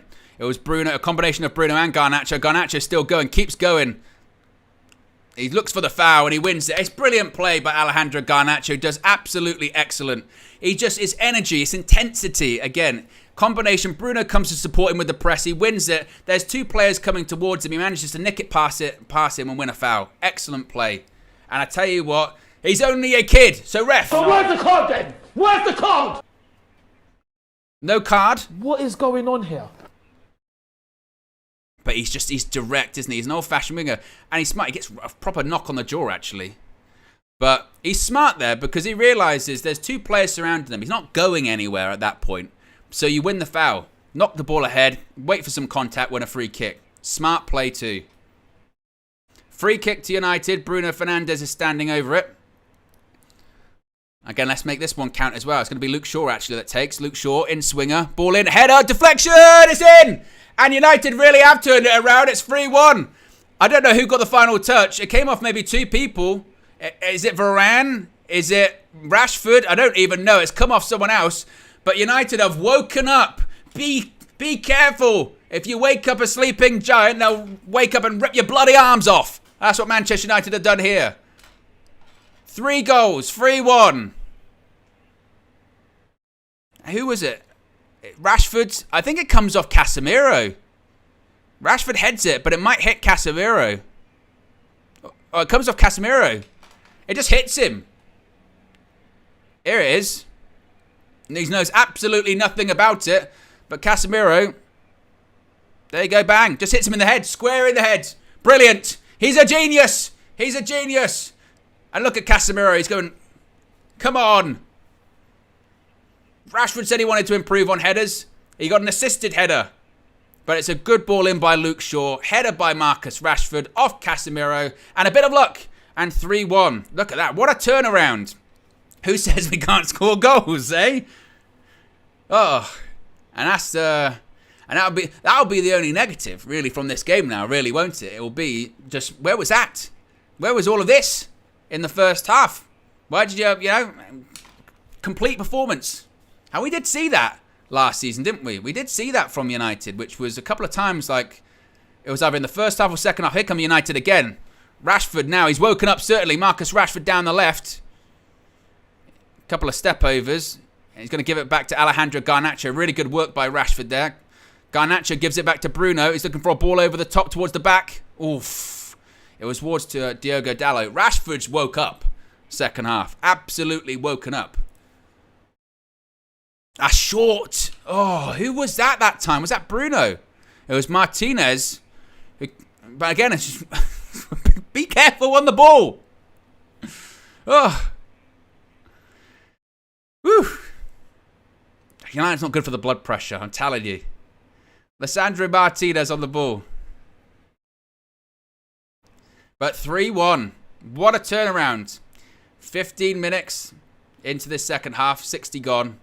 And United have got 3 goals from Rashford, Anthony, and Casemiro. Here come United again. Mason Mount, it's a good opportunity. It's going to be a foul. I think Bruno would say to him, the pass was there. The pass was on. And he just took one too many touches, Mason Mount. You can see it in transition here. Bruno's waiting for it. He's waiting. Maybe Mount takes one touch too many. But he wins the free kick anyway. And another set piece for United. Marcus Rashford, like I said, completely woken up in the second half. 100%. Suddenly he's on the ball more. Suddenly he's more energetic. Again, I don't know if that's, Ten Hag telling him that specifically or half-time, or also him saying to the players, give Rashford the ball. Get him involved in the game. Because when he's on, and this was the Marcus Rashford we saw at points last season, when he's on, he's on. It's just when he's off, he just drifts. Good pass, reverse pass, Mason Mount. Checks back, gives it back to Anthony. Bruno Fernandes. But it's a good ball in the box by Bruno, headed away. Diogo Dalot wins the header. And United, now look at United. Look at the pressure high up the pitch. It's not a foul. But it's just that intensity again already. Just the intensity in the second half. You just saw it there. The player in the black shirt is surrounded by 4 red shirts. And maybe we just didn't see that in the first half. And again, I think that's maybe where Ten Hag would have said to him at half time, like, again, intensity, work rate, build, up the tempo. Because you're already seeing it there. Look, he's surrounded already. Luke Shaw's high up the pitch pressing. And that's really the key to the second half. Yeah, we might have got fortunate with the Casemiro goal and a bit of a deflection for the Rashford finish. But it's definitely much more intense. I think that Ten Hag clearly said something to him at half time. And maybe an argument that Lens have dropped off. Have dropped off. Because they look like they're fatiguing quite a bit. But it's much more intense by United. The tempo's far higher in this second half. And that's been the difference. And just showing what they're capable of as well. Is Andre Onana. Mason Mount keeps it in. It's a good header actually by him. And it's a foul on Alejandro Garnacho. Oh no, it's not. It's just a throw-in. Red Devils 99 says Facundo. Marty says MR9. Owen. Again, second half he's been excellent. No doubt. Can't argue against it. Doesn't change my opinion on his capabilities as a 9 throughout the whole season. But the thing is also, and this is, I suppose, a good issue that Ten Hag has, is that he's got 2 really competent left-sided players in Rashford and Garnacho, because Garnacho's also been excellent today. One of the criticisms of him is his ability to start from games and be effective. And he certainly has been, even in the first half. Martinez flew into a tackle there, but United win the ball back much better. Again, far more intense. Or there's a player down, though. Which United player? Oh, God. It's Varane. Varane might be down, which is never good. Bloody hell. Hopefully it's nothing serious. But whenever you see Rafael Varane go down, just seeing the likes of Eriksen, Sancho, Wan-Bissaka and others. But Varane, let's have a look, see what it was. What was it? United won the ball back fairly. I'm not sure. Oh, it was off the ball. It was off the ball. The Lens player runs into Varane. And I don't know if it's just a case of they just collided, so he's okay. But that's the last thing United need. Before the start of the season is the Ghost of Rafe the Phantom having to go in the shop again. Ten Hag's talking to Jadon Sancho. Be interesting to see if he what position he plays. If he comes on as a false 9, he might move Rashford out to the left and bring Sancho on for Garnacho. Varane looks to be okay. You just worry, don't you? You just worry at all. Oof.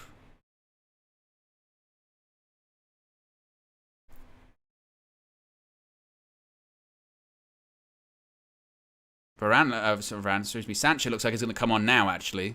So we are going to be getting a change early. It doesn't look like it's going to be wholesale changes or anything like that. It might just be just the one. Is Martinez. Gives it back to Andre Onana. Actually... Oh na na na na na na. Oh na na na na na na. Oh na na na na na na. Oh na na na. It's all about Rashi, Bruno, Mason, and Sanchi. They all play for the Red Army. And who the manager to Hagi. Shut up. Shut up. Yes, Andre Onana in goal for Manchester United. Between the sticks is a throw-in to Lens. Sure got a bit caught out there. But makes up for it. Out for another Lens throw-in. Imran says he should rest Rashi if Hojlund is a few weeks away. It'll be interesting, actually, after the game. He'll get asked, Ten Hag, clearly. He'll be asked about Rasmus Hojlund now that he can officially talk about him, what he brings. And it's going to be interesting to see if he does give us a timeline on how ready he is or isn't in regards to the Premier League season. Lens on the attack, though. Takes a shot from far out. Good hands. Good handling by Andre Onana in goal. Rushes out to the edge of his box. Look at the player trying to block him. Get out of the way. But very comfortable for the keeper. I mean, he should be saving it, let's be honest. And he does.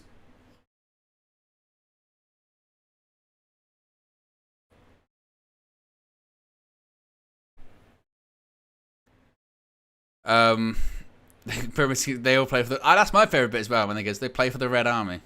It's excellent. They've got to get in the studio and sing that song. And the Champions League song. That's coming up soon.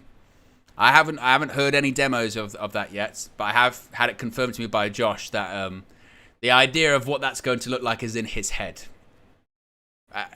as well as plenty of other things, to be honest. Substitution though for Manchester United, and it is going to be Alejandro Garnacho coming off, as I predicted. So Jadon Sancho is going to be coming on. I tell you what, I think he's done really well as well, Garnacho. So I will see what happens, but I'm going to put Rashford out wide because I think that's what it's going to end up being. But we'll see. I think it's going to be interesting to see who's going to play out on that left-hand side. If it's going to be Rashford or if it's going to be Sancho. I would rather it be Rashford and have Sancho there because I think in reality, this team, dependent on Dalot and Wan-Bissaka, this team, I think, could be the one that starts against Wolves. I think that's a possibility. There might be some questions again about, given how Garnacho's played today, he's played really well, and Rashford certainly in the second half was better in the striking role, that he might start this team, he might have started the team that started against Wolves, but I think there's a possibility this could be the one. What team would you rather see start? Would you rather see this 11 that's on the pitch now start against Wolves, or would you prefer to see the team that started against Wolves, or a different combination? Let me know in the live chat. And of course, if you haven't already, click the like button. We're not even at 500 likes yet. There's over 500 people watching, so if you haven't already, click the like button. Ball into the box, flick on, cleared by Dalot towards the edge, and ball back in. Oh, it's a good save by Andre Onana in the end. Just managed to get something on it. It's reflex actually saved by Andre Onana. It's a really good save. Oof, Anthony nearly got past the player. Was close. I'd like to see a replay of that one. I didn't even really know what happened. It was kind of wild. I want to see a replay. I don't, because again, it just kind of ricocheted off. Ball in again for Lens. Flick on. Is Onana going to try and keep that in? He's not. It goes out for a corner. And just a little bit of that momentum. Here we go. Here's the replay. It was a flick on back in. It was actually Casemiro. And he just takes the shot. I don't think Andre Onana actually expected the shot to get away. And he manages to. I mean, it's kind of right at him. But nevertheless, good save by Andre Onana. I could play the song again. I will afterwards because I don't want to jinx it. Corner though to Lens. It was a really bad corner actually as well. Good header by Diogo Dalot. Wins the header. But United now just got to try and get out. So just having actually a look at this. Actually looks like Mason Mount might be on the left-hand side maybe. I mean, it's difficult to say. It's difficult to say. It's not the best sort of positioning. Or has he changed the formation? So I'm not sure what position Mason Mount's in. Let's have a look. Here we go. Might see a bit better now. Is Bruno? It looks like Bruno's on the left. Maybe Bruno's on the left. and Sanchez through the middle. I think that's what it is. Rashford's still definitely playing up front. Yeah, Bruno's playing on the left, and Sancho's in the 10. Wow, didn't expect that one. So we've got here Bruno's playing there. It's that, which is quite surprising. Wow. Or maybe, I mean, it might not even really be that formation. Okay, maybe it's something a little bit different, but that's quite surprising. I mean, just Bruno being out wide always initially. I'm reluctant to that. I don't like that. Now Lons are making a bunch of substitutions now. Over 71 minutes gone, still 3-1 to Manchester United. 3 second half goals, completely turned the game around for the Red Devils.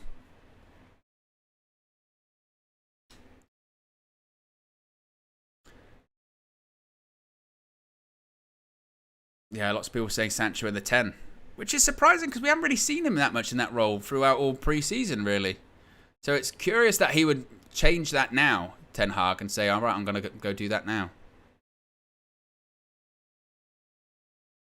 Either way, Lons have made a bunch of substitutions as the chance of Glazers out ring through Old Trafford.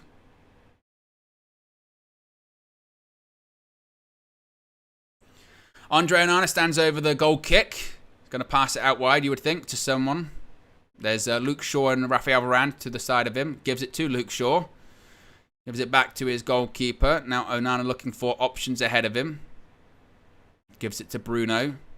Puts it out wide. See, that's how you play out from the back. Excellent. Jadon Sancho. Poor first touch. Got dispossessed very easily, and Luke Shaw has to give away the foul. That was on Jadon Sancho, that one. Got to hold your hand up and say sorry, mate. Poor touch. That little bit of match sharpness not there on that one. As Love says, stop yapping, Owen. You're right. God, I've got to stop talking in this stream in which someone talks because you can't show the game because of copyright issues. Here's Lons, 25 yards out, edge of the box, takes the shot, and just wide of the post. And United sort of playing in sort of fits and bursts, aren't they? Because for 15 minutes after half-time, we were electric. Looked so dangerous, and now kind of maybe just that intensity dropped off a little bit as well. But I think Onana had that one covered. No doubt of that. Drew London says, the scoreline probably flatters us slightly. I hope we learn from this. Look at Martinez. Brilliant by the Butcher. Oh, Bruno tried to play 1-2. Didn't work out. But Martinez. Oh, Martinez. Scoreline probably flatters us slightly. Hope we learn from this and start games with more intensity. Well done, the lads, for turning it around, though. That happened a bit. Watch out, Dallo. Watch out. You got a player. Well done. Does well.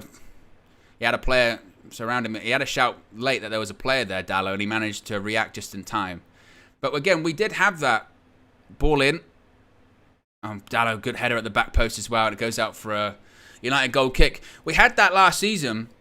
I remember in particular in that stretch of games just after Christmas, where we were in, or just after the World Cup really, where we were so in good form, is that we still weren't having these like complete performances, were we? We would have these halves where we go, man, that half wasn't good or that half wasn't pretty, and then second half we would just start whoosh, unbelievable, batter them, and then kind of fizzle out in the game. And that's kind of been what this game has been, where it's not a complete performance at all.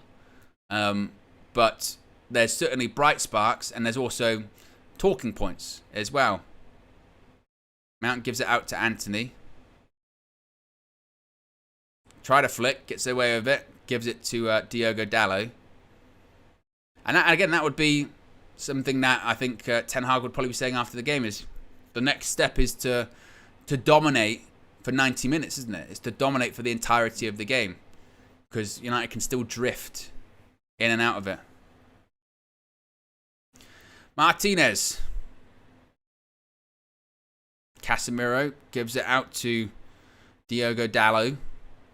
who's done better in the second half. That's a good pass by Anthony again. Gave it to Casemiro. Anthony's been a lot better the second half, hasn't he? Obviously got his goal and his assist. But it's just when it's that ability to find that pass that he does have. Luke Shaw, ball over the top. He's looking towards Rashford. He's in. Oh, it just didn't bounce. I think it's just taken off of his foot by the Lens defender. Look at this. By Luke Shaw. It's an excellent pass. Brilliant. Absolutely superb. He sees him. And to be fair, I'm not sure what more Rashford could have done there. Sometimes it just won't come down for you. And he tries to bring it down. And the Lens player just takes it off him. Wins the ball back there. Martinez. Casemiro. Looking for options. Seeing who's available. Plays it across to Luke Shaw. Good pass. This is what I've said before about Luke Shaw. I remember a conversation I had ages ago. Oh, it's a blind pass. Be careful, Casemiro. The conversation, that's a short one as well.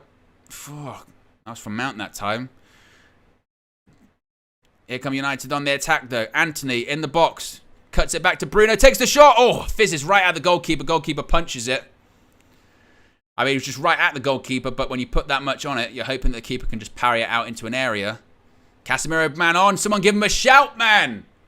No one gave him a shout. They were shouting shoot. Tell him someone's behind him. Mason Mount was pressing, then he kind of gave up. 77 minutes gone, still 3-1. Lens tried to do a pass. I'm not sure who it was to. Goes out for a United throw-in, which Dalot takes. A lot of people talking about Mason Mount. I mean, it could have been certainly a very different game for him had he scored that goal, which was an absolute sitter. And since then, he's been a bit, not totally standout. You can't really say he's done all that much. Again, it's only pre-season, and I think it's important to give people time and the benefit of the doubt.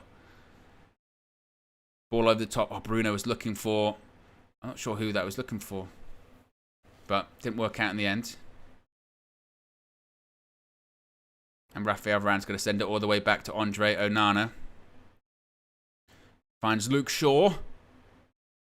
Shaw gives it back to the goalkeeper. Oh, I tell you what, Andre. That is one which people are going to be talking about. Wasn't the best pass at all. I think to describe that one, Onana, was shit. That was a poor pass. Spirit of De Gea lives. My style advisor says, thanks for the commentary, Owen. We all love it and love you. Well, most of us. I would join you for SummerSlam, but I'm too old for these late ones. Oh, my word. Andre Onana. Oh, I did full Gary Neville there. Let's have a look at this. It's a good pass. Let's cut back. Well, I'm not sure. I mean, they're saying on commentary, they're going, oh, he does really well. That was, if that had gone in, then I'd say absolutely criticise Andre Onana there, because he'd have had a stink a couple of minutes. Kicked one out for touch and just fumbled it. There was no need, Andre Onana there. That is a fair that one is a fair criticism, because that is basics. I think we're going to have a couple of those this season, aren't we? We're going to have a couple of... Pyramid Scheme says, benefit of the doubt. What? So we're supposed to pretend we didn't watch him stink at Chelsea for 2 seasons? Huh? Well, I would say, when it comes to that, one, yes, benefit of the doubt, because he doesn't play for Chelsea anymore. He plays at Man United. You have to get used to new teammates and new systems. On top of that, yes, he had a bad season last season. So did everyone at Chelsea last season. The season before that, under Thomas Tuchel, he was very good. So I would say yes, give him the benefit of the doubt, as you have to with any signing. This is why I've been saying those people that say Anthony's a flop, that's not fair, because you have to give people time. Now this season you can say he needs to deliver, and obviously Mason Mount's got a standard. He's got a standard he has to hit this season, but still, he hasn't played a full game for United in the Premier League yet. You have to give people time. Anthony went for a pass. Tries to win it back, though. It's a free kick. And it's a foul in the end. Lens have the free kick. Suas says we need Amrabat. We definitely need options, don't we? No doubt about that. Anthony coming off. I think it's going to be Amari Forson coming on.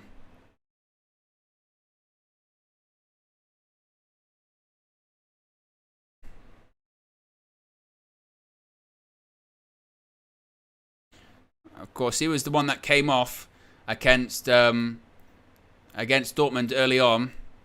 He had a chance against Dortmund as well. A lot of people saying, why didn't Facundo come on? Which, again, I think is a really good point.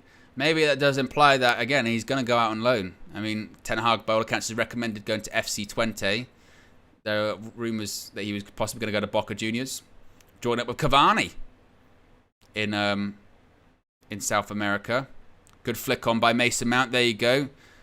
Jadon Sancho just got caught under his feet. But it was a good, decent flick on by Mason Mount, that. Good cut out by Alessandro Martinez. Jadon Sancho, poor pass. I tell you what, since Sancho's come on, he's struggled to get up to the pace of the game. Some poor touches, some poor passes. And again, that's he's capable of better there, Sancho. Just a couple of touches here and there. That's been a bit, not great. Ball in the box. Onana holds it. Onome says Palestri will play tomorrow. That's very true. Palestri probably will play tomorrow. Or again, it's just a case of, he's probably gonna, as I mentioned, go out on loan. Onana gives it to Diogo Dalot. Suhas says it's time to accept Sancho has been a flop for us. I don't think so. I think that Siren's in the chat, obviously. I think that, again, this is the season. If it doesn't work out from this season, I still said if we'd got a decent offer for him this summer, I'd have taken it. 60 million. No doubt, I'd have taken it. But I don't think a couple of poor touches in the preseason game means you have to go that severe. Because at the same time, against Dortmund, as I said, he was the best player on the pitch. Now, granted, if we're like 5 or 6 games into this season and he's played poor, then you go, look, it's not working out. I mean, this is really it for Sancho. And as I said, if had an offer come in this season or throughout this transfer window, and it still might, I'd have taken it. But that's not going to happen. And I think he's shown glimpses throughout preseason that there's something there possibly, but it's upon him. He asks us what he's got to do. Dalot to Amari Forson. Goes all the way back to Andre Onana. What do you think the 3-1 sort of says? Does the 3-1 scoreline really scoreline really tell us the whole story of this game? John Doe says a couple of poor touches in pre-season. You just forget he's been here 2-3 years. No, obviously. I just said that, again, this is the season for him, but he's not going anywhere. And as I've said, if you're coming to that based on, like, you just see those touches and then you go, wow, with all that kind of stuff, he's been rubbish, he's a flop. It's brilliant play. Marcus Rashford, brilliant. He's still going. Rashford takes a shot. Maybe did a bit too much. Brilliant feat though by Rashford. But also you got to ignore too that again that he played well in the last game in pre-season. As I said, if after not even that many games this season you go, it's not working out with Sancho, then that's it. He does really well, Rashford. Blocked in the end though.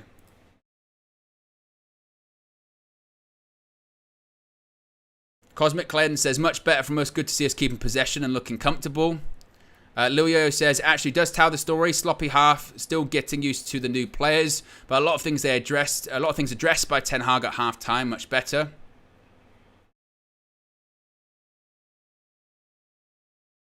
And here comes some more Lens substitutes. And again, when it comes to Sancho too, and this is why I think sometimes people can have some sort of selective hearing. For me, like I said, if we got an offer for Sancho, even if we still got one now, and it was like 55, 60 million, I'd be saying, mate, United need to have a look at that. And the reason United, look at those Lens fans. Brilliant. They've been excellent. But yeah, with Sancho, if we got a decent offer, and now I'd still take it, because I think we could put that into getting another important player, like another striker or something like that. So, yeah, but he's not going to go anywhere.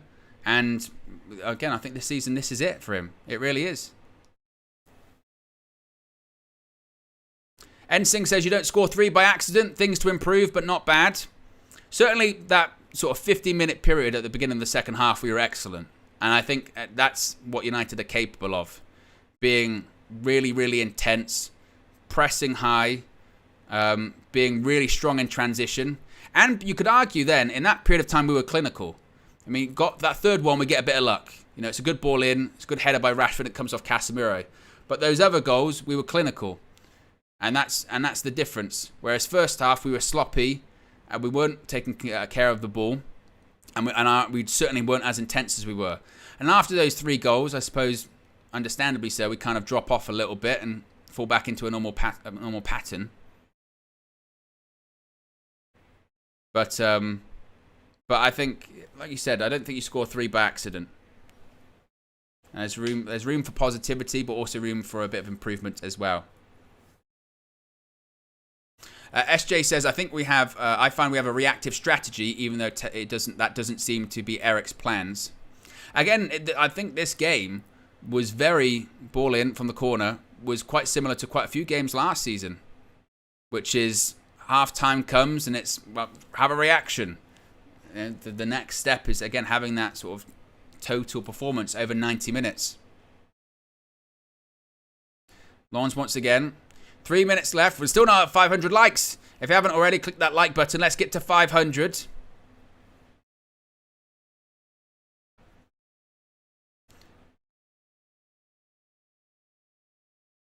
Another ball in. Cleared in the end. I'm just hoping, you would hope that maybe once, Hojlund is starting games for us, we're a bit more consistent. Because I think that's the thing, isn't it, with United? It's inconsistency. You don't really know still what you're going to get from certain players, and from game to game, match to match. You're still a bit like, I don't know what United's going to show up today. And at home, more often than not, and I'll probably be the same as like it was last season, more often than not at home, we'll win the majority of the... Look at someone crowd surfing in a safe standing area. Unbelievable. Look at those fans. It's crowd surfing. But yeah, I think that would be the thing. Is you're not sure what you're going to get with United still. You're going into games going, how are we going to play today? Well, I know what Ten Hag will want us to do. Whether or not we'll execute it and whether or not we'll be intense, that's the difference, isn't it? That's the difference. And we've shown what we're capable of, but not what we always do. Martinez. Well, certainly, actually, that whole talk about, 80 plus 10 hasn't really happened. They've played, the majority of the players have played 90 minutes. Here's Casemiro. Bruno Fernandes. Luke Shaw. Wasn't the best ball. Intercepted. Martinez. Varane puts it out wide to Diogo Dalot. Dispossessed. Casemiro dispossessed. It's not a foul though. Here come Lons on the attack again. They keep going. Deflected. Oof. And Andre Onana. A dramatic one by Andre Onana. That'll make him a bit better. I tell you what, he nearly got sort of wrong-footed there a bit. It was a bit dramatic, it must be said. I thought it was a bit dramatic by Andre Onana. It does get deflected. It's comfortable. It's a good save. Wrong-footed. Sorts his feet out, makes a save. That's all he cares about. As long as it doesn't go in the back of the net, no problem.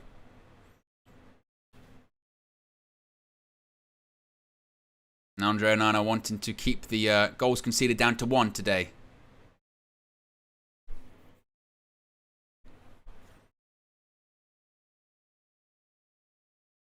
Less than, about 20 seconds to go to 90 minutes. Don't know if we're going to get any stoppage time. I don't think they really said. Here come Lons on the attack once again. Luke Shaw this time intercepts. Oh, they give a foul. A foul on the player. I'm not sure who that was from. From Shaw or Forson. There we go. Minimum of 2 minutes of stoppage time. Added time. Of course, get ready for a lot more coming in the Premier League this season. As I mentioned, they're really clamping down on time wasting. So we're going to get what we got like at the World Cup, which is those really long, sort of 9-10 minutes. I think in the game in the Championship last night it was like 9 minutes added on. It was kind of crazy. Ball in. Cleared away, though.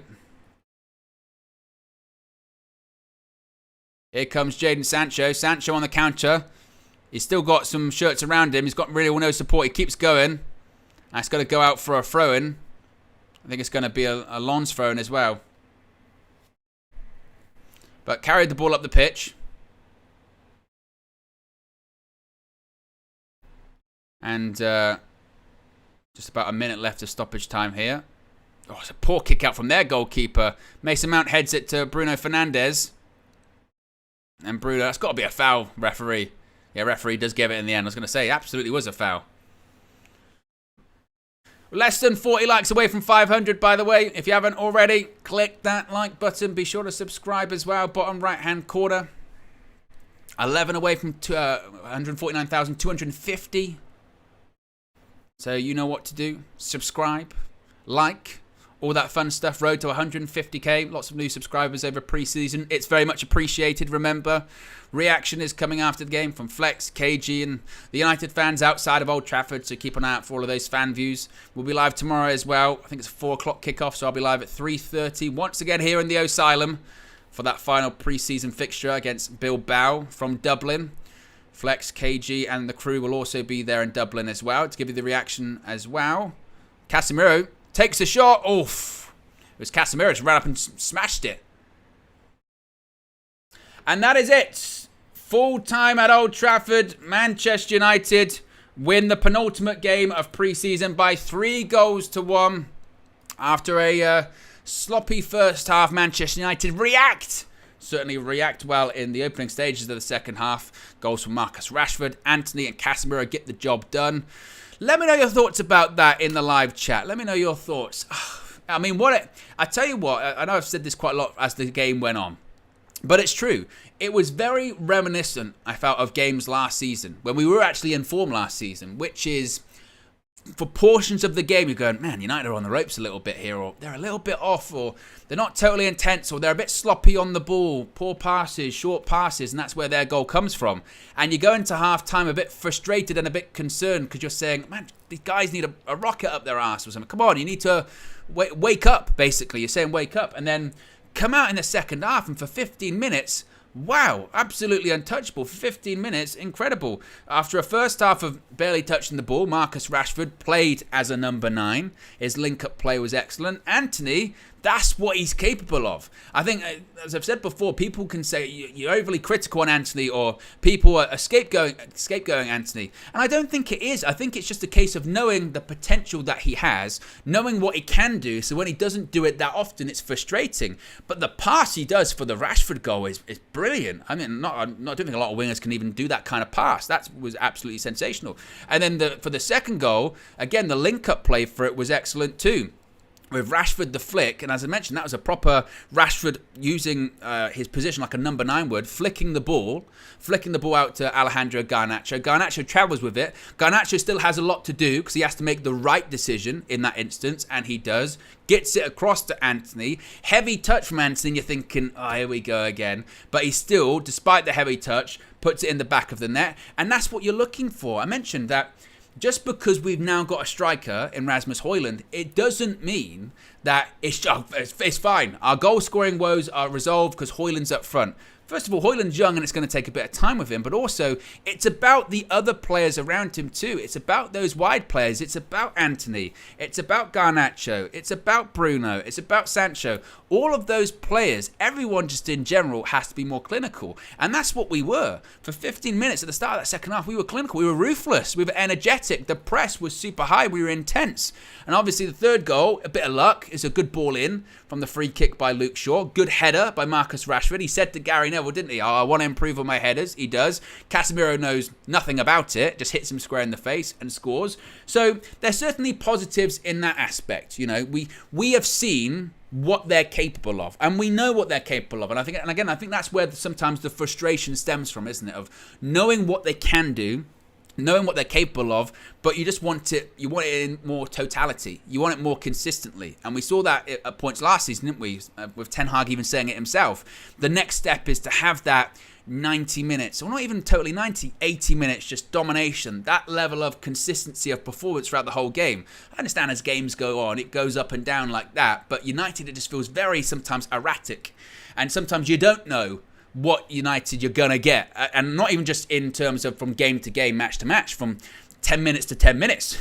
You don't know what United you're going to get. And whilst there were aspects certainly of the first half that were concerning, again, sloppiness and errors, I think if you look at the game in totality, you would say, well, that's much better than what we saw against Borussia Dortmund. That's much better than what we saw in some of those other games. And there's still, I think, a way to go before the season. Of course, there's not time to go.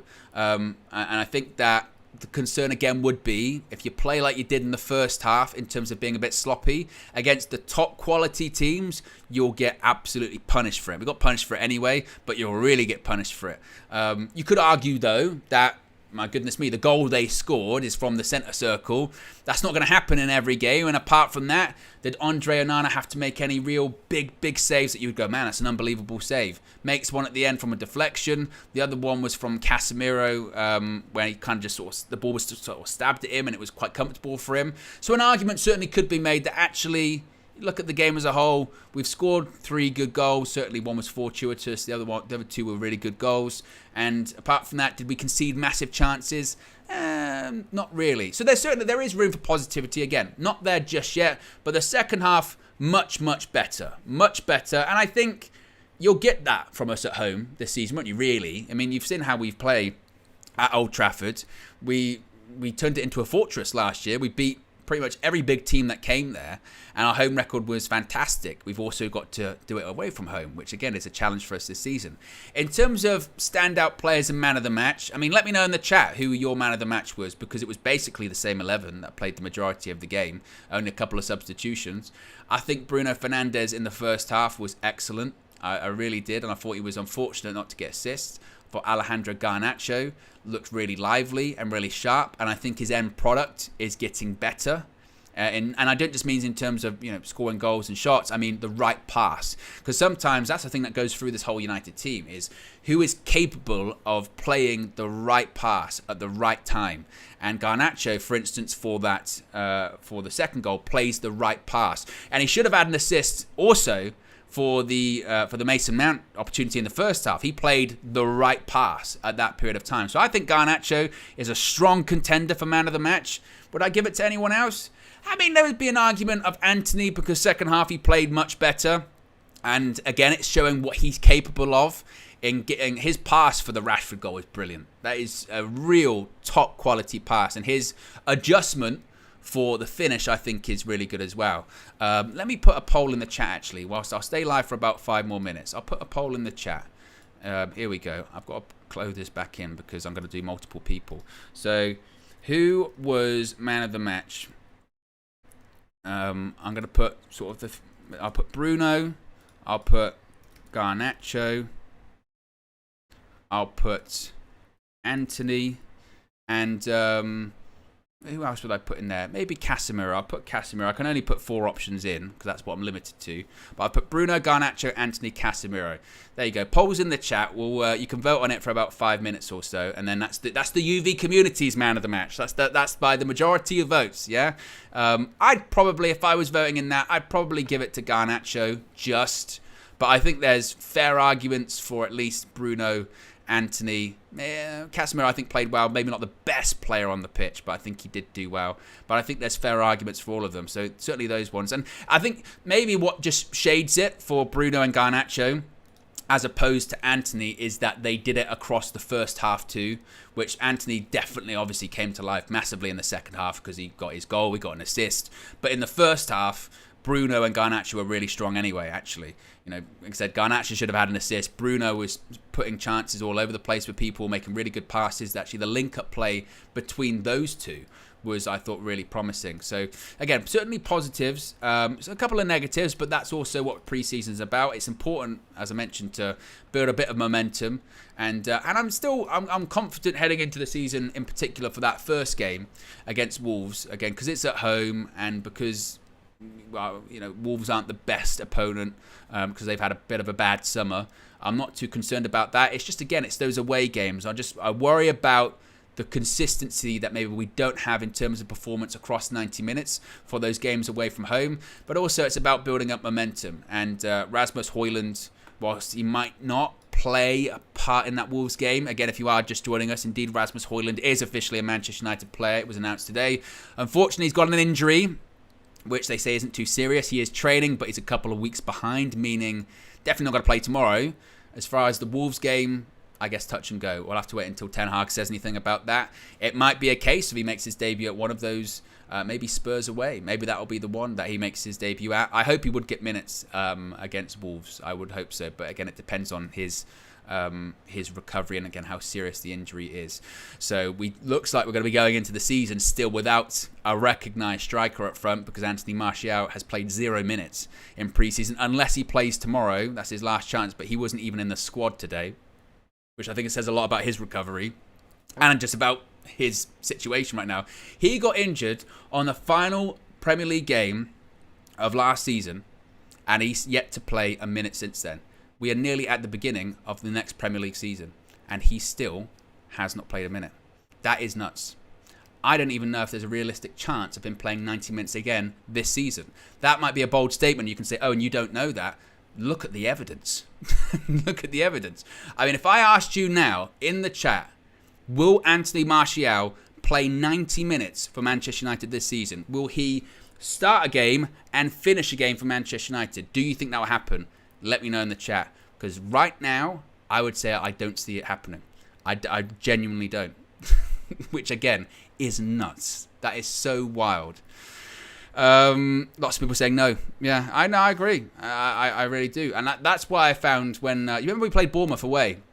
And he played... How long did he play? Was it like 50 minutes, 55 minutes? Something like that?